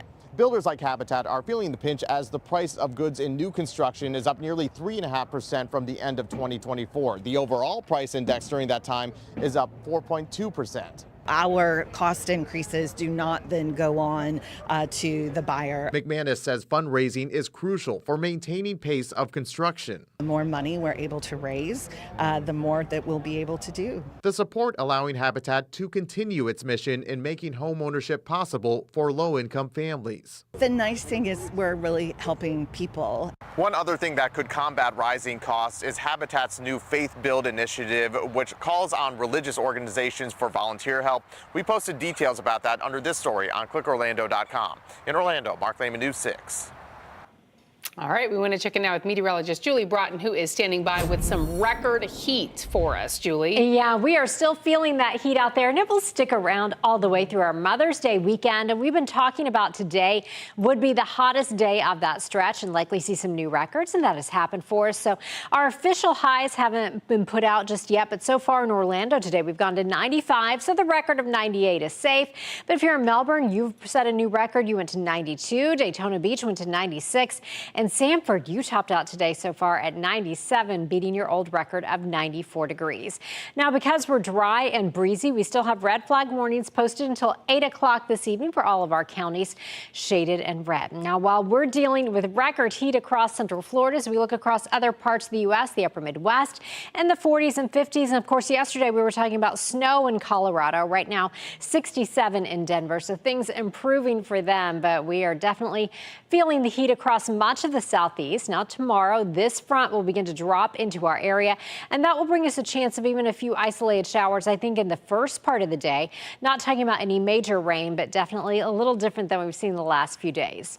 Here's what it looks like for you outside right now in Brevard County. This is our Launch Credit Union port camera. 89 degrees right now. Lots of sunshine. Notice winds are now coming in out of the south-southeast, so the sea breeze has moved in for you. If you are in Hualapa, you're at 91, 94 in Celebration, or 95 rather in Celebration, 94 right now in Kissimmee. If you're in Mascot, you're at 95 degrees, 95 as well in Mount Dora. And look at that, you are sitting at 97 degrees right now if you are in Pine Lakes. Our winds today have been out of the southwest, and that is typically a hot flow for us, and we are continuing to see winds gusting around 15 to 20 miles per hour, especially if you're along the coast. Now here's your hour-by-hour forecast. You can plan the rest of your afternoon, and I love this picture. This is actually my nephew. This is Boots, and he turned 1 on the 5th, so that was Tuesday, and he celebrated with some tuna pate with his family. So 92 degrees at 6 o'clock, 90 degrees at 7 o'clock, and then 87 degrees at 8 o'clock. Clickorlando.com/pins. We'd love to see your cat's birthday party pictures and share them. My sister's retired, so she had a lot of time. Here's what it looks like for you right now on the southeastern United States. We have this cold front that we mentioned will drop into North Florida during the day tomorrow, and that will bring enough energy and a little bit more moisture for us to help see those showers and thunderstorms. But again, rain chances tomorrow are only around 30 to 40%. Here's how this looks as we take you through the overnight hours. Some clouds rolling in, but notice around 8, 9 o'clock, we can see some showers across our northern counties. Then some sea breeze activity will kick in by tomorrow afternoon, enhancing some of those showers. And then we'll keep some sea breeze activity around for the weekend. So for tonight, your low in Orlando falls to 73, 72 for your low in the Villages, and 74 in Melbourne. 7-day forecast taking you into your Mother's Day weekend. 92 on Saturday, 93 on Sunday. Expect rain chances around 30%. Not a washout Always a good idea to get your outdoor plans in early. Then Monday, the chance of rain goes up to 40% with highs next week into the upper 80s. Julie, was Boots watching? I will send it to him. Wonderful. Thank you. Open your camera app, scan the QR code on your screen right now and click the link.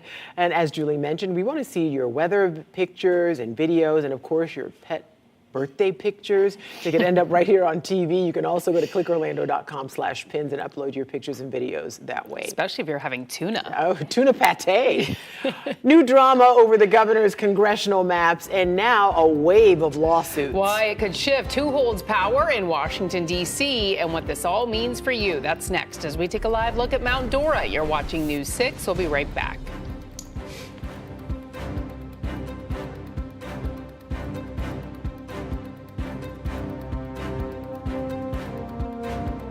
Coming up in the morning, if you drive in Brevard County, you better check your speed. The police department handing out hefty fines, and they don't even need to be there to catch you. Plus, the chance for storms back in the forecast. We will have an update on the timing every 10 minutes. Join us for News 6 Morning starting at 5.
New maps and new drama. The latest push back over the governor's new GOP-friendly congressional maps now includes lawsuits. Yeah, and if you think it doesn't impact you, think again. It's all explained in this week's Politically Motivated. One map, two map, red map, blue map.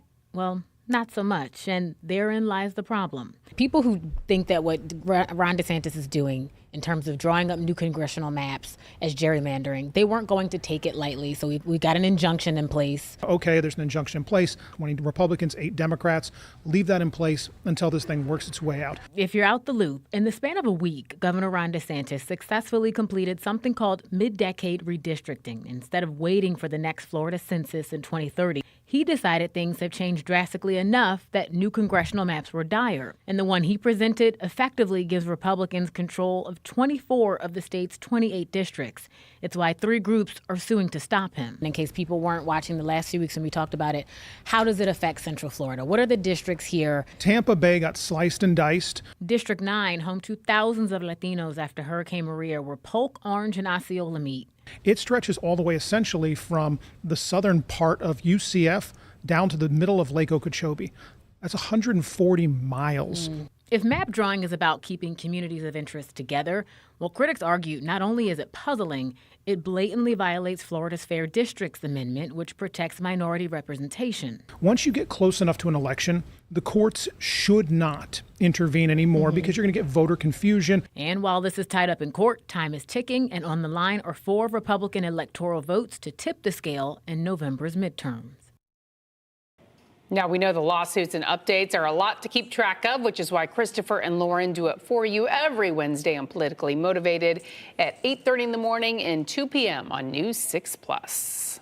News 6 at 5 is next. Anchor Matt Austin is in the newsroom with what's ahead. Well, a legacy built on truth, courage, and advocacy is back in the spotlight today in Mount Dora. Coming up, why supporters say Mabel Norris Reese helped expose one of Central Florida's darkest chapters and the new push to get her name into the Florida Hall of Fame. It's an interesting story.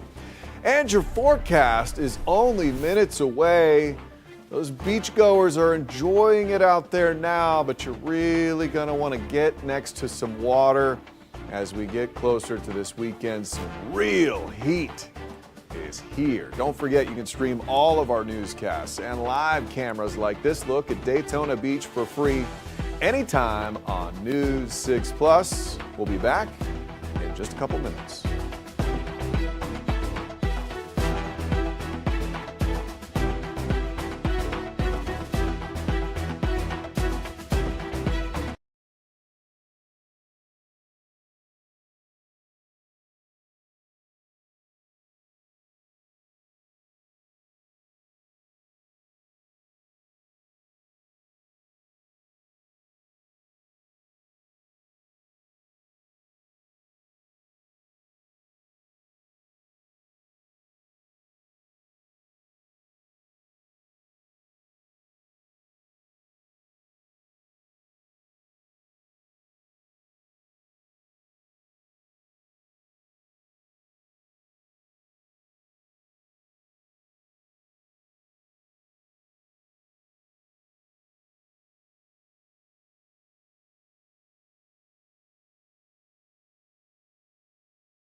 Now at 5, a call for more potential victims to come forward after police say a coffee shop bathroom in Winter Park was being secretly recorded. What investigators found on the device. Plus, she was a fighter. A powerful push to recognize one of Florida's most fearless journalists is gaining momentum. The big honor Mabel Norris Reese just received in Mount Dora. And I'm on my way in Daytona Beach, where the Army Corps of Engineers just did a 2-year study to find a solution for flooding in Midtown. They just came back, said they don't have a solution. We're going to the city to find out what they're doing next. You're watching News 6 at 5. First tonight, a hidden camera investigation inside a Winter Park coffee shop has now led to an arrest. It happened at Barney's Coffee and Tea, and now this guy right here is facing charges after officers say he was secretly recording customers inside the restroom. The shop is in a populated area of Winter Park, right at the corner of South Park Avenue and Morse Boulevard. News 6's Alex Cook is there with what investigators say they found. Police say hidden cameras were found in the restrooms here at Barney's Coffee and Tea 3 different times over a period of a month.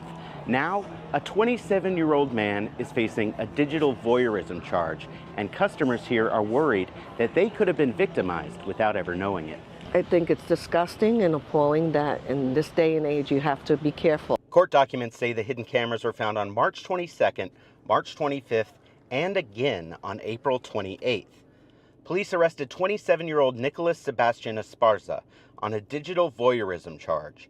They say they saw him place a hidden camera on surveillance video, and one of his law professors at Barry University identified him. Investigators say one memory card had video of 18 people inside the restroom, including men, women, and children. I spoke to Nikki Estrada enjoying coffee outside Barney's. She and her friend had no idea about the video voyeurism arrest. You got me thinking I should get on, get some sort of device to trying to detect, where cameras could be hidden. But her friend says policing restrooms shouldn't fall on customers. She thinks there should be laws requiring businesses to scan for hidden cameras. That should fall on the business owners, and I know there's a cost involved in that, but then the city, the government has to come in and say, hey, you're running an establishment, you have bathrooms, you need to do your due diligence. I contacted the Barney's manager, who told me they'll let law enforcement provide any comments. The News 6 Neighborhood Network is already lighting up about this case.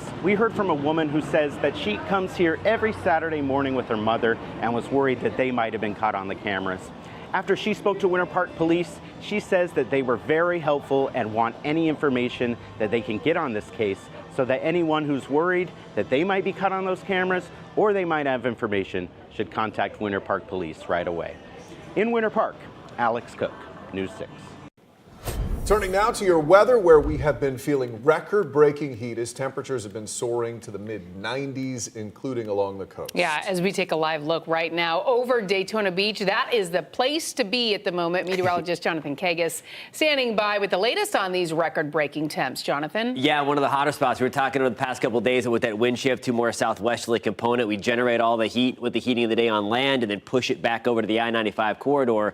So even no relief from the cooler Atlantic breeze because there's not one happening today. 95 in New Smyrna, 97 in Titusville. We set a new record in Daytona, new record in Sanford. We are currently at 96 degrees. Melbourne, we've also set a new record. We're situated at 85 at this hour, 94 in Groveland. Still for the next couple of hours, red flag warning remains in effect. This is for that increased fire danger. We're kind of at the most, or coming out of the most dangerous part of the afternoon when it comes to the wildfire threat, where the relative humidity is on the lower side. The heat stays with us. We do get a little bit of extra humidity and some moisture in here over the next couple of days. We're going to talk about that part of your forecast heading into Mother's Day weekend, coming up at about 5:17, guys. Jonathan, thank you. New at 5 now, a school bus driver off the job for now after a deadly crash in Marion County. It comes after troopers say the bus failed to yield while it was making a left turn on State Road 40 Wednesday. FHP says it collided head-on with a pickup truck while making a turn at the intersection of Southeast 177th Avenue. There were several kids on the bus at the time, but none of them were hurt. However, the driver of the pickup, a 76-year-old man from Silver Springs, died. The school district says the 11-year veteran bus driver is no longer behind the wheel, calling it a normal step while that investigation continues. She is being remembered as a trailblazer, a fighter, and one of Florida's most impactful journalists. Today in Mount Dora, a new push to make sure Mabel Norris Reese is officially recognized for her legacy. Her reporting helped bring national attention to the Groveland 4 case, one of Central Florida's darkest chapters. But advocates say her impact goes far beyond history. It belongs in the record books. News 6's Ashley Garrett shows us the push that ended with a big honor this morning. She was a fighter. Thursday in Mount Dora, an effort to get Mabel Norris Reese, the famed late journalist, inducted into the Florida Women's Hall of Fame. The announcement made by the Mary Ellen Robertson chapter of the Daughters of the American Revolution. An area that we really focus on is American history, education, and certainly as a women's organization, the contributions of women to our communities and to our country. Reese's most famous work, reporting on the Groveland 4 more than 70 years ago, 4 black teen boys falsely accused of raping a white girl. Reese getting her original facts of the case from former Sheriff Willis McCall, but he continued to falsely accuse the young men. One of them, Ernest Thomas, reportedly hunted by 1,000 men, later shot more than 400 times. And then there were 3, until police transport left one of those men shot and killed, the other fighting for his life. And that's when Mabel got the real story, now advocating for the rights of the wrongfully accused. It was a time of segregation and one of the darkest periods in Central Florida. Mabel's efforts getting the attention of the Ku Klux Klan. She's had her property damaged, her dog murdered, and even forced to leave her home and her business behind. And even that didn't stop her from fighting injustices in the area. Growing up, I had no idea what a badass my grandmother was. Part of our family legacy demand is that we raise strong women that stand up for good and for right. She did whatever she could, and she brought more attention to what was going on there. It is our responsibility to stand up and fight for those who cannot fight back, or know how to fight back. And that's why a group known as the Committee of 3 have been fighting since 2019 to get Reese inducted into the Florida Women's Hall of Fame. These are supposed to be women who've made contributions to their communities, to our state, and most often beyond, to make life better. So we said Mabel has to be in that. And as a journalist myself, I am honored to be able to tell the story of Mabel Norris Reese, and I look forward to seeing what becomes of the efforts to get her inducted into the Florida Women's Hall of Fame. In Lake County, Ashley Garrett, News 6. New at 5, an immigration attorney says his client, a UCF student, is now walking free after a federal judge stepped in over his immigration detention. Attorney Philip Arroyo filed an emergency motion to release 18-year-old Gabriel Campos Milan, a UCF engineering student and Bright Futures scholar. Milan was arrested back in February on several misdemeanor charges, including leaving the scene of a crash. But this week, prosecutors said they will not move forward with the case because of insufficient evidence. A federal judge granted a temporary restraining order in the case. Milan was just released from jail this afternoon. And tonight, questions are also growing about the future of Florida's high-profile immigration detention center in the Everglades. The New York Times reports the state and the Trump administration are discussing whether to shut down the detention facility known as Alligator Alcatraz. The center opened last summer in the Everglades and has reportedly cost the state more than $1 million a day to operate. The report says federal officials have grown concerned about the cost and effectiveness of the center. Governor DeSantis continues to defend the facility. Social media is on trial. New Mexico prosecutors looking to impose sweeping changes to Meta's social media apps and algorithms in an effort to protect kids. The trial that started this week is phase 2 in a wave of legal pressure surrounding those social media companies. Now at 5, reporter Lee Waldman explains exactly what prosecutors are pushing for.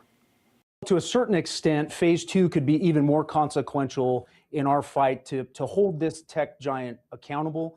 After a jury found in March that Meta violated New Mexico law by failing to warn users about the dangers of its platforms and protect children from sexual predators, State Attorney General Raul Torres is now asking a judge to decide if Meta's platforms, like Facebook and WhatsApp, pose a public nuisance. That's a case that involves damages to the entire community which New Mexico is saying is in the billions of dollars. $3.7 billion to be exact, according to documents filed by Meta. Law professor Adam Zimmerman says this definition of public nuisance has been used before in cases that impact public health, such as tobacco, opioids, and even climate change. But he believes this case is unique. We're talking about the modern electronic superhighway and how that's regulated. New Mexico's AG is asking for a sweeping list of changes he says are related to alleged psychological harm, including limits on addictive design features, algorithm recommendation changes, and improvements to age verification. Real age verification is what allows the platform to curate a different type of experience for young people and make sure they're safer online. The bench trial is expected to last 3 weeks. In New York, I'm Lee Waldman. We have been talking about Spirit Airlines all week, but tonight the finger pointing over who is to blame for the airline shutting down is heating up. State officials say nearly 4,900 employees will lose their jobs by next week. The biggest impact is in South Florida, but close to 1,600 workers in the Orlando area are also being laid off. And now politicians are debating what caused the Florida-based airline to collapse. Florida Senator Ashley Moody blames the Biden administration for blocking JetBlue's attempt to buy Spirit back in 2023. We do things differently here in Florida.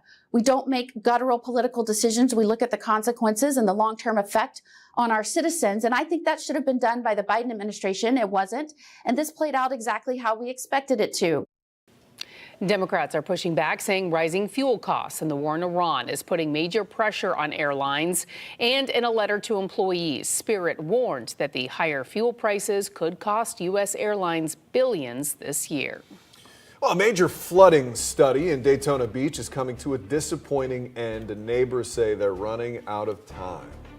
Just getting worse and worse, and we don't know what to do. Coming up, why a federal report says the fix may be too expensive and what it means with hurricane season just weeks away. Plus, billions of dollars are sitting in government accounts, unclaimed, and some of it could belong to you. I'm News 6 business analyst Donovan Myrie. Coming up next, I'll tell you how to find out if your name is on a list and how not to get scammed.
The Army Corps of Engineers is basically saying that they could not find a good solution to help this area with flooding. The city leaders put a lot of hope into this study, finding a solution, and now folks who live here tell me that they feel stuck. It's just getting worse and worse, and we don't know what to do. Patricia Singleton has lived on Caroline Street for 60 years. Many of her neighbors have too.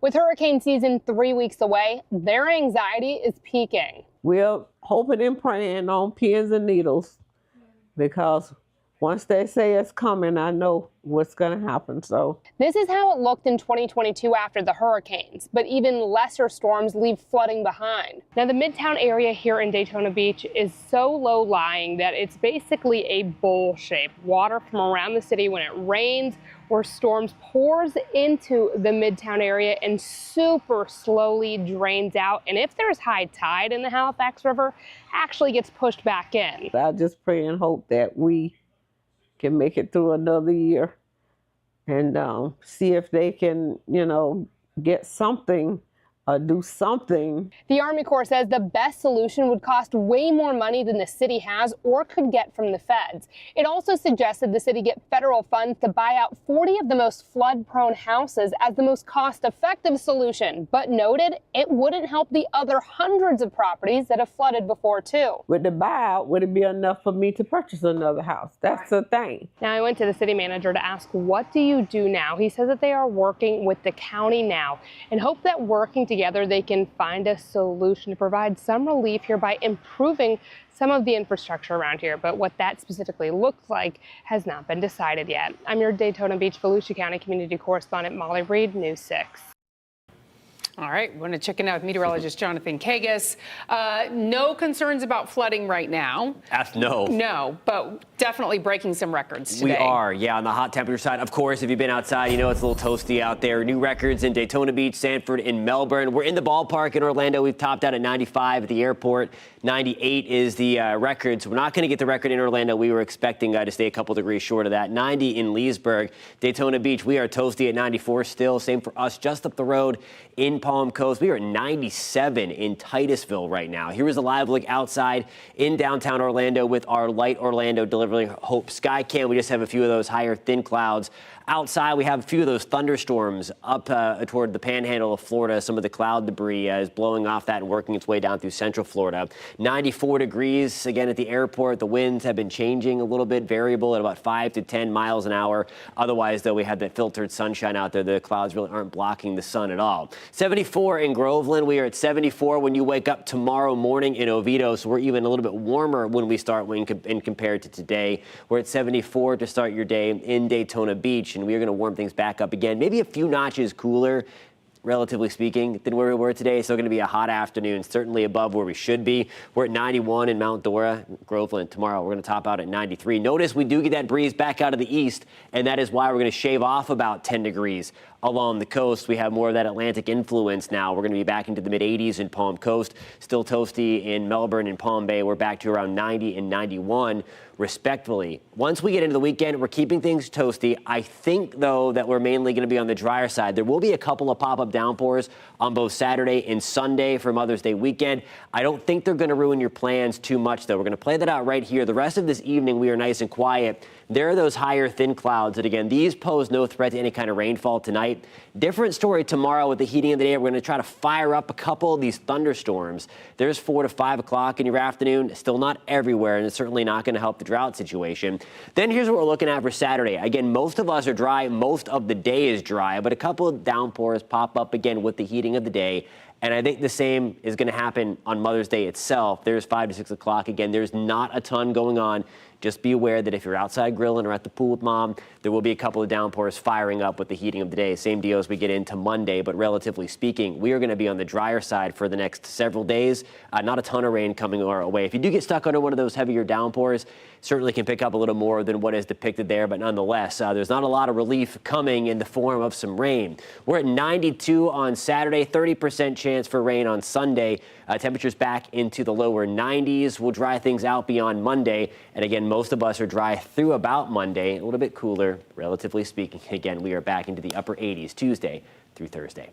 All right, Jonathan, thank you. Open your camera app, scan that QR code on your screen right now and click the link. We want to see your weather pictures and videos, and they could end up on TV. You can also go to clickorlando.com/pins and upload your pictures and videos that way. Well, your money could be sitting in a government account and you might not even know about it. Coming up, the billions of dollars in unclaimed funds waiting to be returned to Americans, and how to check if some of that money belongs to you. And here's a live look at downtown Orlando from our Light Orlando Delivering Hope camera. You're watching News 6 at 5. We'll be right back. Your Thursday evening traffic alert. You're going to see those lane closures eastbound on I-4 overnight, and you're going to see a major slowdown. So as you're traveling eastbound, you can cross over Champions Gate. Lane closure, shut down. Everyone's going to get pushed off to World Drive. We've seen this a few times. Just please make sure you're paying attention out there. And then east and westbound lane closures over towards the Florida Turnpike and State Road 528. And then those coastal lane closures from Titusville all the way down pretty much towards the Pineda Causeway, a little further south, mostly concerning your ramps. No big shutdown. Just be careful. I'm Trooper Steve with the News 6 traffic alert. Drive safely. I'll catch you in the morning.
Finders keepers, not when it comes to unclaimed funds. Across the U.S., billions of dollars are being held by state governments, and it's money that doesn't belong to any of those states. Those funds belong to people who may not even know it exists. In many states, about 1 in 7 people has unclaimed money. All totaled up, more than $70 billion in unclaimed funds is sitting in accounts across the country. Last year alone, states returned nearly $4.5 billion. In Florida, that number was about $426 million. So, what is an unclaimed fund? It can be money from something like an old bank account, an uncashed paycheck, a refund, or even an insurance payout. And sometimes it's not just cash. Unclaimed assets can include items from safe deposit boxes or even real estate. Here's how it happens. If a company loses contact with you, maybe you moved, changed your name, or just forgot about an account, they can't hold that money forever. After a few years, they're required by law to turn it over to the state. The state then holds it until someone claims it. And here's something important. This is not government money. It still belongs to you. So, how do you check? The safest way is through official state websites or a verified site like unclaimed.org, which links you directly to state government databases. But be careful. Scammers are also trying to cash in. Watch out for anyone asking for money up front, pressuring you to act fast, or asking for sensitive information just to do a search. Checking for unclaimed money is free and you can do it yourself. The bottom line, if you haven't checked, you may want to. Your money could be sitting in a government account waiting for you to claim it. For Dollars and Cents, I'm Donovan Myrie. Well, a growing problem in Osceola County is turning deadly, and deputies say it could get worse this weekend. Coming up, why law enforcement is now on high alert over illegal house parties. First, though, Kodak Black making some headlines, this time inside an Orange County jail cell. Here's a live look at Daytona Beach. You're watching News 6. Keep it here. We'll be right back.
Glad you're with us. I'm Lisa Bell. And I'm Matt Austin. You're watching News 6 at 5, and we are following several top stories for you right now. Police in Winter Park arrested a man accused of recording people in the bathroom at a popular coffee shop. You'd probably walk by this place at least. The incident happened in late March at Barney's Coffee and Tea on Park Avenue. Winter Park police say Nicholas Esparza is charged with digital voyeurism. He has since posted bond. Today in Mount Dora, a new push to make sure one of Florida's most impactful journalists is officially recognized for her legacy. Mabel Norris Reese's reporting helped bring national attention to the Groveland 4 case. At the end of this morning's presentation, the Daughters of the American Revolution inducted Mabel into their Women in American History database.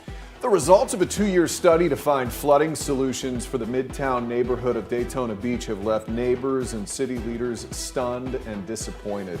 The Army Corps of Engineers came back to the city saying anything to fix it would be way too expensive. The city manager says they're now working with the county to see if they can find a way to improve the infrastructure to provide some sort of flooding relief. Well, there are a lot of rappers in town this weekend as Rolling Loud kicks off tomorrow. Perhaps one of the most recognizable names in hip-hop, though, will not be taking the stage. Instead, he made an appearance before a judge today. Rapper Kodak Black could walk out of the Orange County Jail sometime tonight after a judge set his bond on a felony drug trafficking charge. Your Orange County community correspondent Mike Valenti joins us live outside the jail. So, Mike, this is far from the first encounter with police in Florida. Yeah, Matt, Kodak Black is already a convicted felon, and speaking before a judge today, the rapper's attorney made it seem like this case is a nothing burger. I mean, we've faced cases that are 10 times this case, and I've won, by the way. Standing next to Bill Capri, better known as Kodak Black, defense attorney Bradford Cohen downplayed the allegations against his client. On my way here on the train, I was typing up a motion to dismiss. It's just, there is not enough here. The felony drug trafficking charge Capri is facing dates back to November of last year, when Orlando police responded to a report of shots fired at the Children's Safety Village. A search of vehicles that were parked outside ended with the seizure of the drug MDMA and $37,000 in cash, both of which police tied to Capri, who was there. The affidavit for the arrest warrant includes pictures of Capri's Instagram, which detectives used in their investigation. Actually asked that you increase the bond as the defendant is a professional rapper. A day after Capri turned himself in, prosecutors asked the judge to set a higher bond because of Capri's profession and his lack of ties to Orlando. But the fact that he's a rapper doesn't give you a legal purpose to raise the bond. So I am going to slightly increase the bond. I think based upon your, not the fact that you're a rapper, I think that has no binding, but the other factors that the court considered is your prior criminal history, including 12 prior felony convictions. So again, the reason we join you live outside the Orange County Jail is we're waiting to see when Capri will post his $75,000 bond and walk out of those doors. And maybe he wants to talk about this arrest. But going back to what the judge said, citing Capri's extensive criminal history, I want to talk about one of those instances. It was an encounter in 2019. A couple days before he was slated to perform at Rolling Loud in Miami, he was arrested on a federal charge. Now, before President Donald Trump left office in his first term, he commuted Kodak Black's sentence in that case. Fast forward to today. We are just a day away from Rolling Loud here in Orlando this weekend. Important to note, though, Kodak Black was not on the lineup for this Rolling Loud. We're live outside the Orange County Jail. I'm your Orange County community correspondent, Mike Valenti, News 6. Okay, Mike, thanks for the update. Breaking now, the Sumter County Sheriff's Office arrested and fired one of its own today. The sheriff accuses a deputy of stealing narcotics from a medication drop box. Now, those are the boxes that allow people to dispose of unused medications. The sheriff's office says a supervisor suspected the box was being tampered with and says a hidden camera captured Dennis Turner Jr. using a key he had access to open it. Turner is facing a list of charges, including grand theft of a controlled substance and burglary. He is currently being held without bond. Also new at 5, investigators say a woman is now facing charges after dozens of cows were left starving in Lake County. Deputies arrested Lori Gonzalez on 31 counts of animal cruelty. Detectives say they found more than 30 emaciated cattle on her property. We do want to warn you, these photos are disturbing. Detectives say many of the cows had no measurable fat reserves, and tests found gastrointestinal parasites. The sheriff's office says the animals were living in a pasture with little to no grass, and the hay was trampled into the ground. The 31 cattle were removed from the property and evaluated. Gonzalez has since posted bond. Now, you may remember in a separate incident last month, concerns over thin cows in Apopka spread quickly online. The Orange County Sheriff's Office told News 6 deputies investigated and found the cattle were undernourished. Detectives say they are now working with the owner on a feeding plan and continuing follow-up visits to make sure the animals are getting proper care.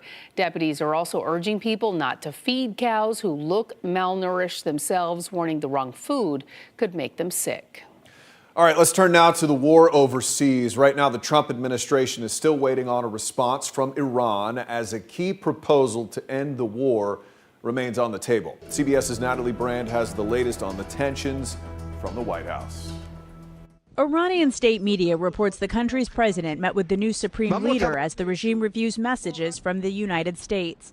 Iran also claims to have shot down an enemy drone Wednesday, and there are reports the regime is trying to formalize control over shipping lanes in the Strait of Hormuz. Iran's indiscriminate mining and tolling efforts in the Strait of Hormuz are textbook violations of international law. Thursday, UN Ambassador Mike Waltz and Gulf allies held a conference about a draft plan to reopen the critical waterway. The draft resolution calls for Iran to immediately cease all attacks and the threats against merchant and commercial vessels. The UN ambassador also remarked about an Iranian move to create a Persian Gulf Strait authority to approve ship movements and collect tolls. Basically have to check in and pay a bribe, pay a toll in order to use these international waterways. So that doesn't just affect this region. It affects the entire world. The CEO of Danish shipping group Maersk told our partners at the BBC that disruptions from the war in Iran have nearly doubled their fuel bill, costs that will have to be passed on to customers. The secondary effect from this is actually whether these increased costs are eventually going to lead to inflation and demand destruction as a result, which could create a softened market environment in the second part of the year. A Maersk ship was one of the 2 vessels U.S. forces helped guide out of the strait on Monday under Project Freedom, an operation to secure the strait that's now paused. Okay, so for more on this, we want to bring in Natalie live from Washington, D.C. And Natalie, my producer, just told me we have some breaking news from overseas. Can you explain? Yeah, CBS News has learned that 2 U.S. Navy destroyers that were in the Strait of Hormuz came under attack by those small Iranian fast boats. They describe this as a more fierce, renewed attack. And we actually just got a statement from U.S. CENTCOM, headquartered in Tampa, confirming that U.S. forces basically fired back, returned fire, and protected these destroyers from these Iranian attacks. We're told that, the ships were not damaged, but had to return fire and engage with those Iranian fast boats. So this is some developing news of a potential escalation in the Strait of Hormuz at this hour. But CENTCOM also notes in its press release that just came into our email just a minute ago, CENTCOM does not seek escalation, but remains positioned and ready to protect American forces. This new news also comes as Iranian state media a short time ago had reported about some explosions heard on an island in the Strait of Hormuz, what they called exchange of fire with the enemy. They could have potentially been referencing this situation of U.S. Navy destroyers coming under fire and then the U.S. having to return fire. Matt. Natalie, that is some very big news. What do we know about the negotiations taking place in the middle of all this and the proposal that Iran is currently considering? Yeah. It comes at such a sensitive time because just 24 hours ago, President Trump was touting progress with these or in the negotiations and saying that he believed they were potentially very close to a deal. We have not had any sort of update from the administration or the president today. We were actually expecting to see him on camera earlier today during a meeting that he was having here at the White House with Brazil's president, but reporters didn't end up getting to go inside that meeting. So we weren't able to ask questions about, what is the updated state of negotiations with Iran. We know that Iran hasn't yet responded, that the White House is still awaiting Iran's formal response, and we'll have to see how this escalation in the Strait impacts all of that. But from what we know, the deal that's kind of being discussed starts with this one-page memorandum of understanding to end the war and then begin these more detailed negotiations on the key issues such as nuclear, a moratorium on uranium enrichment, and the U.S. in return lifting some sanctions. Again, we haven't received really any new information today, which is also notable, Matt. They say no news is good news, but that's not always the case at times like these. Natalie Brand, live for us in D.C. Thank you. We are following a growing crackdown in Osceola County tonight as deputies call it an epidemic of illegal house parties. The sheriff says these gatherings are spreading quickly and often turning dangerous this weekend, with major events bringing crowds to Central Florida. Authorities say they will be on high alert. News 6's Tylisa Hampton is mapping out some of the potential dangers the sheriff's office is seeing with these parties. It's illegal house rental parties that are ending in shootings, sometimes homicides, sexual assault, and more. The Osceola County Sheriff's Office says they will be cracking down on as they do expect more of these parties to happen this weekend.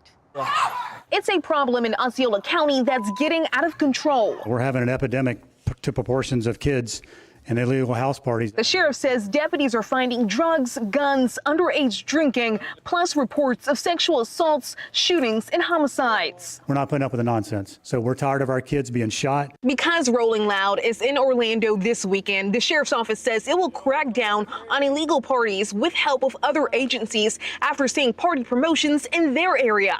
How many officers are you expecting to have on that side of town where you normally see it? A lot. Hundreds. Deputies arrested 19-year-old Jeremiah Richmond, accusing him of promoting illegal parties where 2 teens were killed in separate shootings. Richmond really is a cockroach to society, and he's currently still promoting parties for this weekend. Police also arrested 2 18-year-old women accused of promoting illegal parties where a 17-year-old was shot, along with a 19-year-old accused of having a gun and drugs. However, no arrests have been made in connection to the shootings or homicides. Many of these parties, the sheriff says, are concentrated on the west side of the county. There's 46,000 units on the Airbnb platform in Osceola County. So I've spoke with Airbnb representatives locally as well. We had a problem last year when we were here, even more. We had to call the police. With pressure intensifying, those in the west side hope it will keep a lid on the chaos. You never know what could happen. Things are fun until they're not. And the sheriff also says that a lot of these illegal parties do involve underage teens. So he wants to urge parents to talk to your kids, see where they're going, who they're hanging with, what they're seeing on social media, because a lot of these parties turn deadly. Reporting for News 6, I'm Tylisa Hampton. Well, that crackdown comes as Orlando is shifting its focus to one of the city's biggest events of the year. Rolling Loud is officially in town. Coming up, why police say they are deploying hundreds of officers and a special event zone ahead of the festival and what fans can expect all weekend. This portion of the news is sponsored by Shark Coatings.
Around 65,000 people are expected at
Rolling Loud is in Orlando this weekend. In Orlando, police say it's preparing for one of the city's biggest events of the year. It's a 3-day hip-hop festival at Camping World Stadium.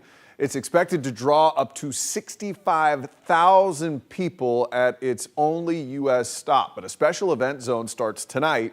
In just minutes, it will stretch through key intersections near Colonial Drive and John Young Parkway. Your Paramore community correspondent, Jarrell Baker, spoke with Chief Eric Smith and got a tour of the setup at Camping World Stadium ahead of the big event. Around 65,000 people are expected at Camping World Stadium for Rolling Loud Music Festival this weekend. That's why Orlando Police and Orange County Sheriff's Office are already setting up a special event zone. Being that this is the first time, it's sort of a wait and see for everybody to see how this event goes. But we will have a large presence. We will not tolerate people breaking the law. So if it comes down to that, we will be making arrests. Now, police say it's not just around the stadium. They're also going to be setting up a special event zone from the 408 near Orange Blossom Trail all the way to out here to Pine Hills along Colonial Drive. And police say that in that special event zone, fines will be doubling starting Thursday night all the way to Monday morning. We want people to become victims or have problems in the parking lots. Of course, we don't want shootings in the parking lots. We'll have response teams out there, so if you see anything suspicious, please call in. Chief Smith also says that OPD's direct action response team will be positioned nearby to respond specifically to Rolling Loud, so they aren't pulled away from their regular duties. See something, say something is always a really important one. We also got a tour of Tinkerfield to get a first look ahead of the event. Event organizers did not want to share specific details about security measures, but they are encouraging fans to look out for each other. If you see someone that is in trouble, flag down a security guard or medical or someone wearing a radio, we will always help. OPD says marked and unmarked units will also be out there this weekend, and officers will be ready to respond to any suspicious activity or emergencies. I'm your Paramore community correspondent, Jarrell Baker. Okay, so with all of these concerts and everything going on this weekend, you really need, I don't like to tell people to stay hydrated. Drink plenty of fluids. I was just going to say something. I hate dumb tips like that, but it's true. It's going to be so hot outside. It's got to be the right type of fluids, though. Right, Jonathan Absolutely. Kagas. What water. fluid should they be drinking? Water, of course. But you heard yesterday from the gentleman from Welcome to Rockville when Molly was out there asking what he's going to be drinking. He said with other stuff in it. And we said that was water with lemon or things like that. Of course, it's hot out there. 97 in Titusville, 95 in New Smyrna Beach, 94 in Orlando. We are at 89 degrees in Cocoa Beach right now. A little bit cooler. We're trying to shift the wind back again to help cool us off across the Space Coast. A little bit anyway. There is a live look outside downtown Orlando with our Light Orlando Delivering Hope Skycam. Air temperatures back into the mid-90s. We've touched 95 degrees at the Orlando International Airport. It's going to be 3 degrees shy of a record, but we did set a new record in Sanford, Melbourne, and in Daytona Beach earlier today. Tomorrow morning, when you start things off to close out the work week, it is going to be even warmer than where we were this morning.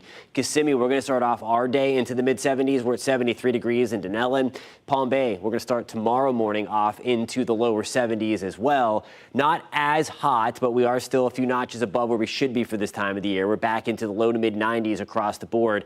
The one area where it will be about 10 degrees cooler than today is right along the I-95 corridor. The wind shifts again back off the Atlantic, so we have more of the ocean influence tomorrow, and that's going to shave off about 8 to 10 degrees along the I-95 corridor from the Volusia Coast, Brevard Coast, and into Flagler County as well. Now, getting into the weekend, it is still going to be on the hotter side, 30% shot for showers and thunderstorms as well. I really think for the weekend ahead, most of us are dry, just doing a little dodging of a few downpours and maybe a rogue rumble of thunder. But if you do have plans outside to go to the pool or beach for Mother's Day, things are looking very nice, just very, very hot outside. Here's a live look outside. Clouds and rain forecast 6, 7 o'clock tonight, looking good. That thin overcast has been out there at times today, especially over the last couple of hours. That will continue to push down. No threat to any kind of rainfall as we move to the evening and overnight. Now, once we get to tomorrow, there's 4 to 5 o'clock. Scattered thunderstorms back into the mix once again. Same deal for Saturday, I think to a much lower degree as well. Straight downpour in the mix. Most of us are going to be on the drier side. For Mother's Day itself is beginning as Sunday, late in the afternoon, early in the evening. A couple of pop-up guys, especially to the east of Orlando and for us along the I-95 corridor. I think the further west you are, really for the next 3 days where you see rain chances on the 7-day forecast, those chances will be even lower. For that, here is a look at your forecast. Your forecast is sponsored by Advent Health. Temperatures tomorrow back in the low 90s. The Pride back in town, watching for a few straight downpours, maybe a rogue rumble of thunder again as we head to the stadium tomorrow. 30% shot as we work our way into Saturday for some showers. 93 degrees on Sunday. Back to the upper 80s on Monday. Just a slightly better chance for a couple of thunderstorms. Most of us will still be dry. We're back to the upper 80s Tuesday, Wednesday, and Thursday. We'll be right back.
Well, you've definitely seen it if you've been in the area. Congestion between Sand Lake and Turkey Lake Road. There is now a new option to avoid it, and we know someone who could not be more excited about this. Trooper Steve went out to take a look, and he's still letting us know how it looks on Trooper Steve on patrol. I wanted to visit some new ramps. Now, when I was a state trooper, I despised coming to this part of town. I'm talking Sand Lake Road, Turkey Lake, just west here. Turkey Lake now has a designated ramp from I-4 westbound. So when you're traveling westbound, 74A splits off to Sand Lake and Turkey Lake. So if you're just trying to get to Turkey Lake, you don't need to hop on Sand Lake anymore. But exit 74A, yeah, that Sand Lake Road area to Turkey Lake, well, it now gives you guys a direct option to Turkey Lake Road. That's right, you no longer need to dump off to Sand Lake, right into all that mess and all that traffic. You can watch Trooper Steve on patrol weekdays at 2:30 in the afternoon and 8:30 at night on the new 6 Plus streaming app for your smart TV or clickorlando.com. Ginger Gadsden is in the newsroom with what we are working on for News 6 at 6. A rap star facing charges in Orange County. What led to Kodak Black's arrest this week? Plus, a creepy case in Winter Park as police say customers at a popular coffee shop were being secretly recorded in the bathroom. What we know about the investigation. I'm Molly Reed in Daytona Beach, where the Army Corps of Engineers just did a 2-year study to find a solution for flooding in Midtown. They just came back, said they don't have a solution. We're going to the city to find out what they're doing next. And a live look at downtown Orlando from our Light Orlando Delivering Hope camera. You're watching News 6. We'll be right back.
disgusting and appalling that in this day and age you have to be careful. A disturbing story in Winter Park as a man is arrested accused of filming people in a popular coffee shop bathroom.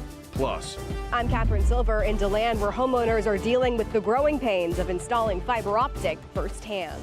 and we got a taste of summer this week, but did we break records in Central Florida? News 6 at 6 starts now.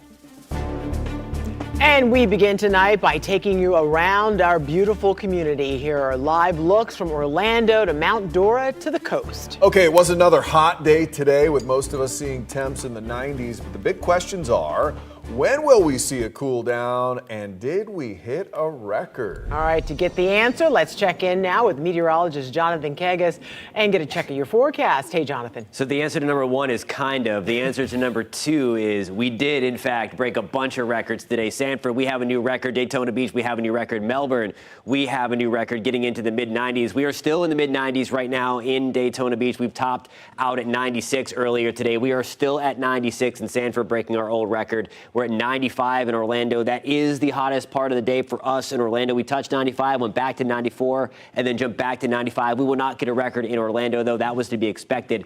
Our record is 98, so we're going to stay about 2 to 3 degrees away from that. It's hot, though. Don't need to break a record everywhere. 88 degrees is the average, so here is that kind of in the terms of are we going to see a cool down.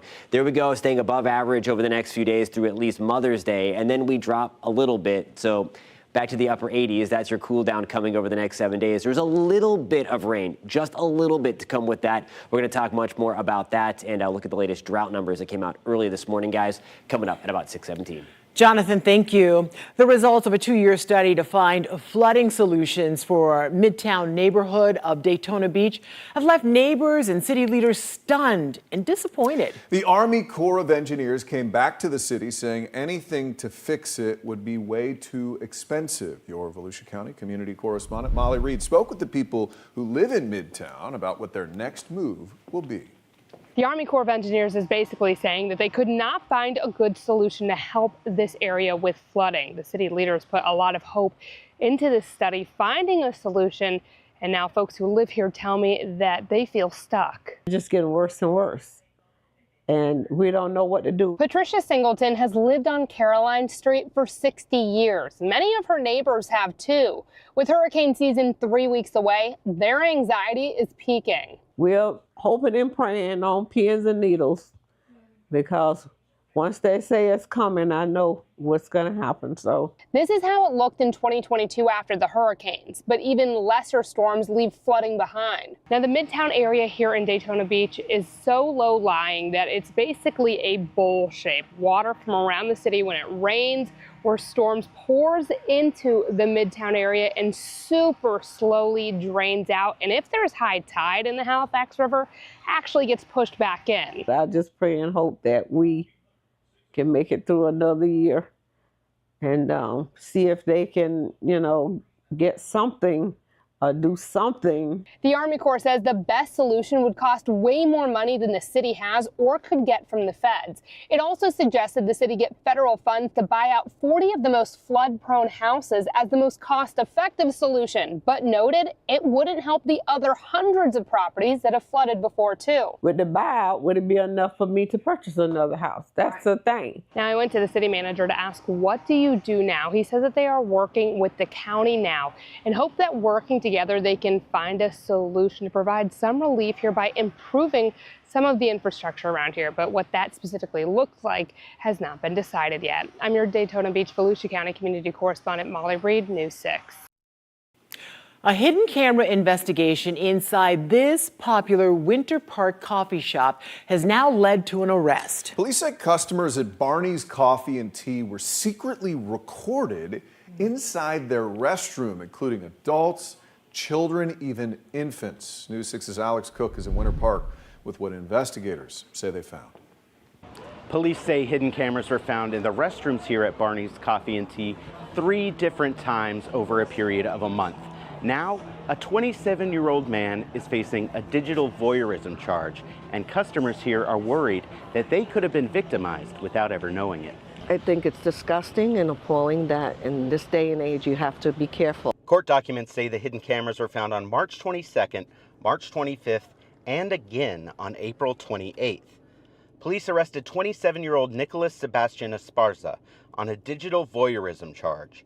They say they saw him place a hidden camera on surveillance video, and one of his law professors at Barry University identified him. Investigators say one memory card had video of 18 people inside the restroom, including men, women, and children. I spoke to Nikki Estrada enjoying coffee outside Barney's. She and her friend had no idea about the video voyeurism arrest. You kind of got me thinking I should get on, get some sort of device to trying to detect, where cameras could be hidden. But her friend says policing restrooms shouldn't fall on customers. She thinks there should be laws requiring businesses to scan for hidden cameras. That should fall on the business owners, and I know there's a cost involved in that, but then the city, the government has to come in and say, hey, you're running an establishment, you have bathrooms, you need to do your due diligence. I contacted the Barney's manager, who told me they'll let law enforcement provide any comments. The News 6 neighborhood network is already lighting up about this case.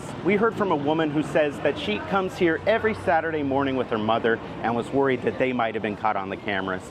After she spoke to Winter Park Police, she says that they were very helpful and want any information that they can get on this case, so that anyone who's worried that they might be caught on those cameras or they might have information should contact Winter Park Police right away.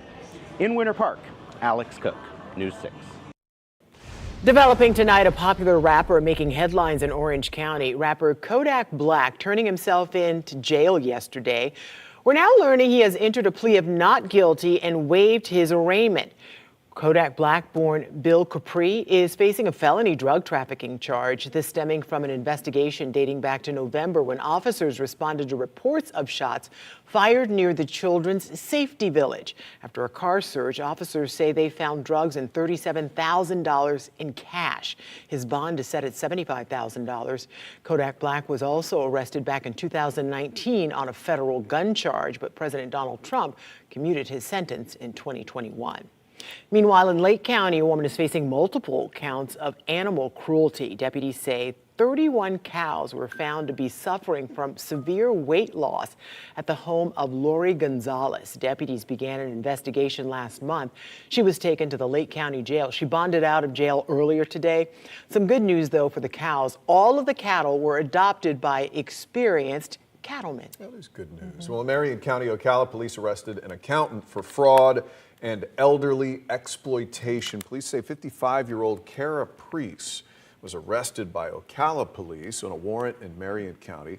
Priest was hired in July of 2023 to manage tax compliance and pay bills for Goldmark Farm. In May of 2024, deputies say the owner says it noticed extra money being paid to Priest to the tune of more than $100,000.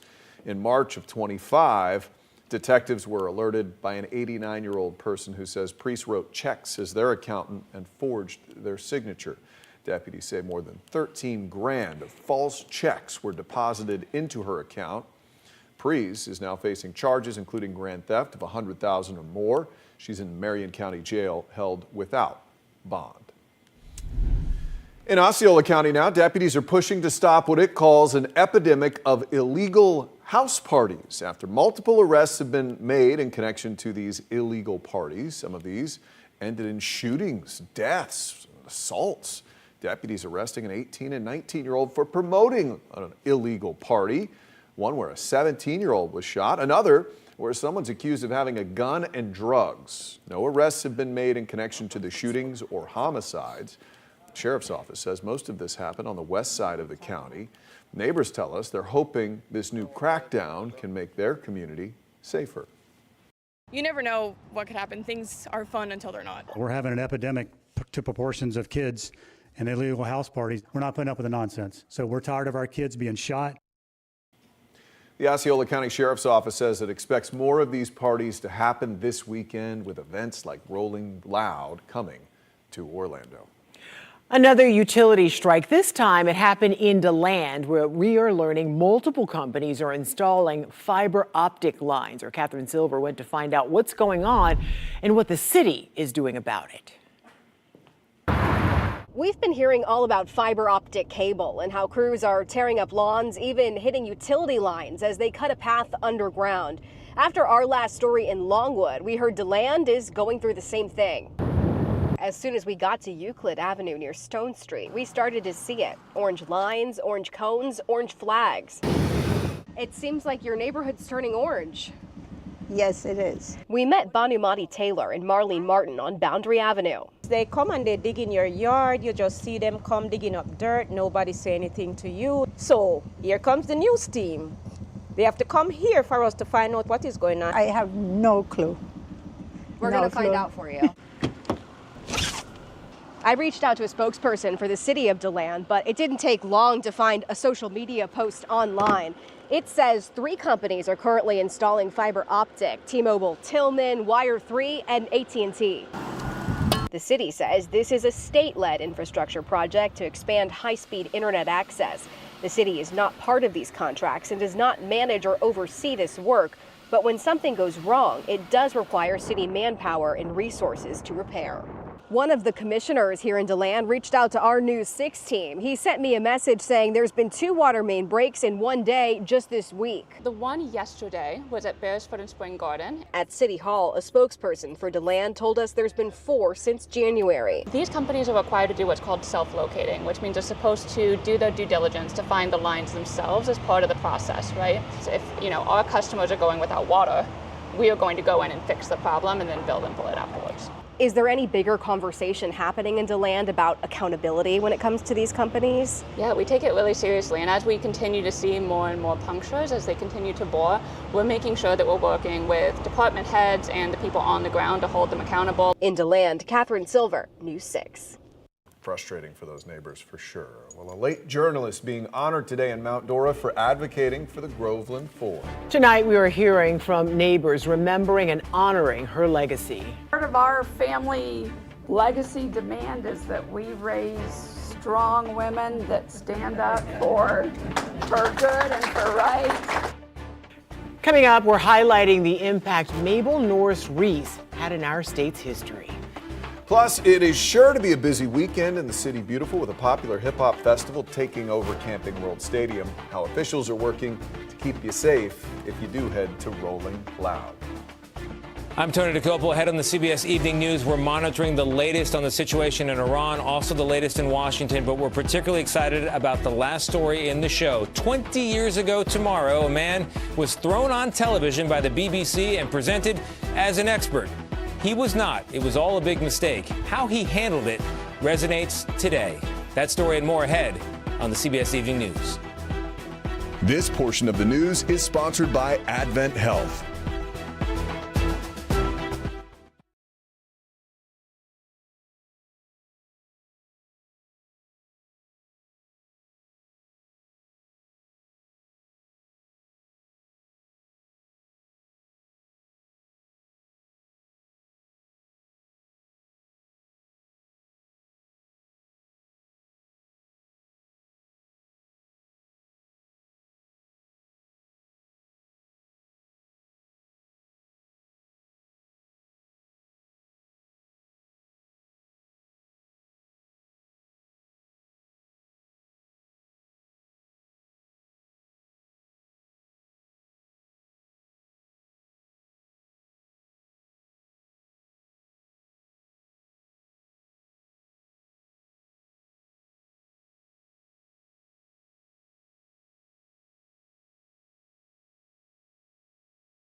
Well, she's been called a trailblazer, a fighter, and one of the greatest women in Florida. The respect for late journalist Mabel Norris Reese is felt through the town of Mount Dora, mainly for dedication to fighting and advocating for the Groveland Four. Yeah, and today there was a big push to see that she gets inducted into the Florida Hall of Fame. News 6's Ashley Garrett is following her story for us tonight. She was a fighter. Thursday in Mount Dora, an effort to get Mabel Norris Reese, the famed late journalist, inducted into the Florida Women's Hall of Fame.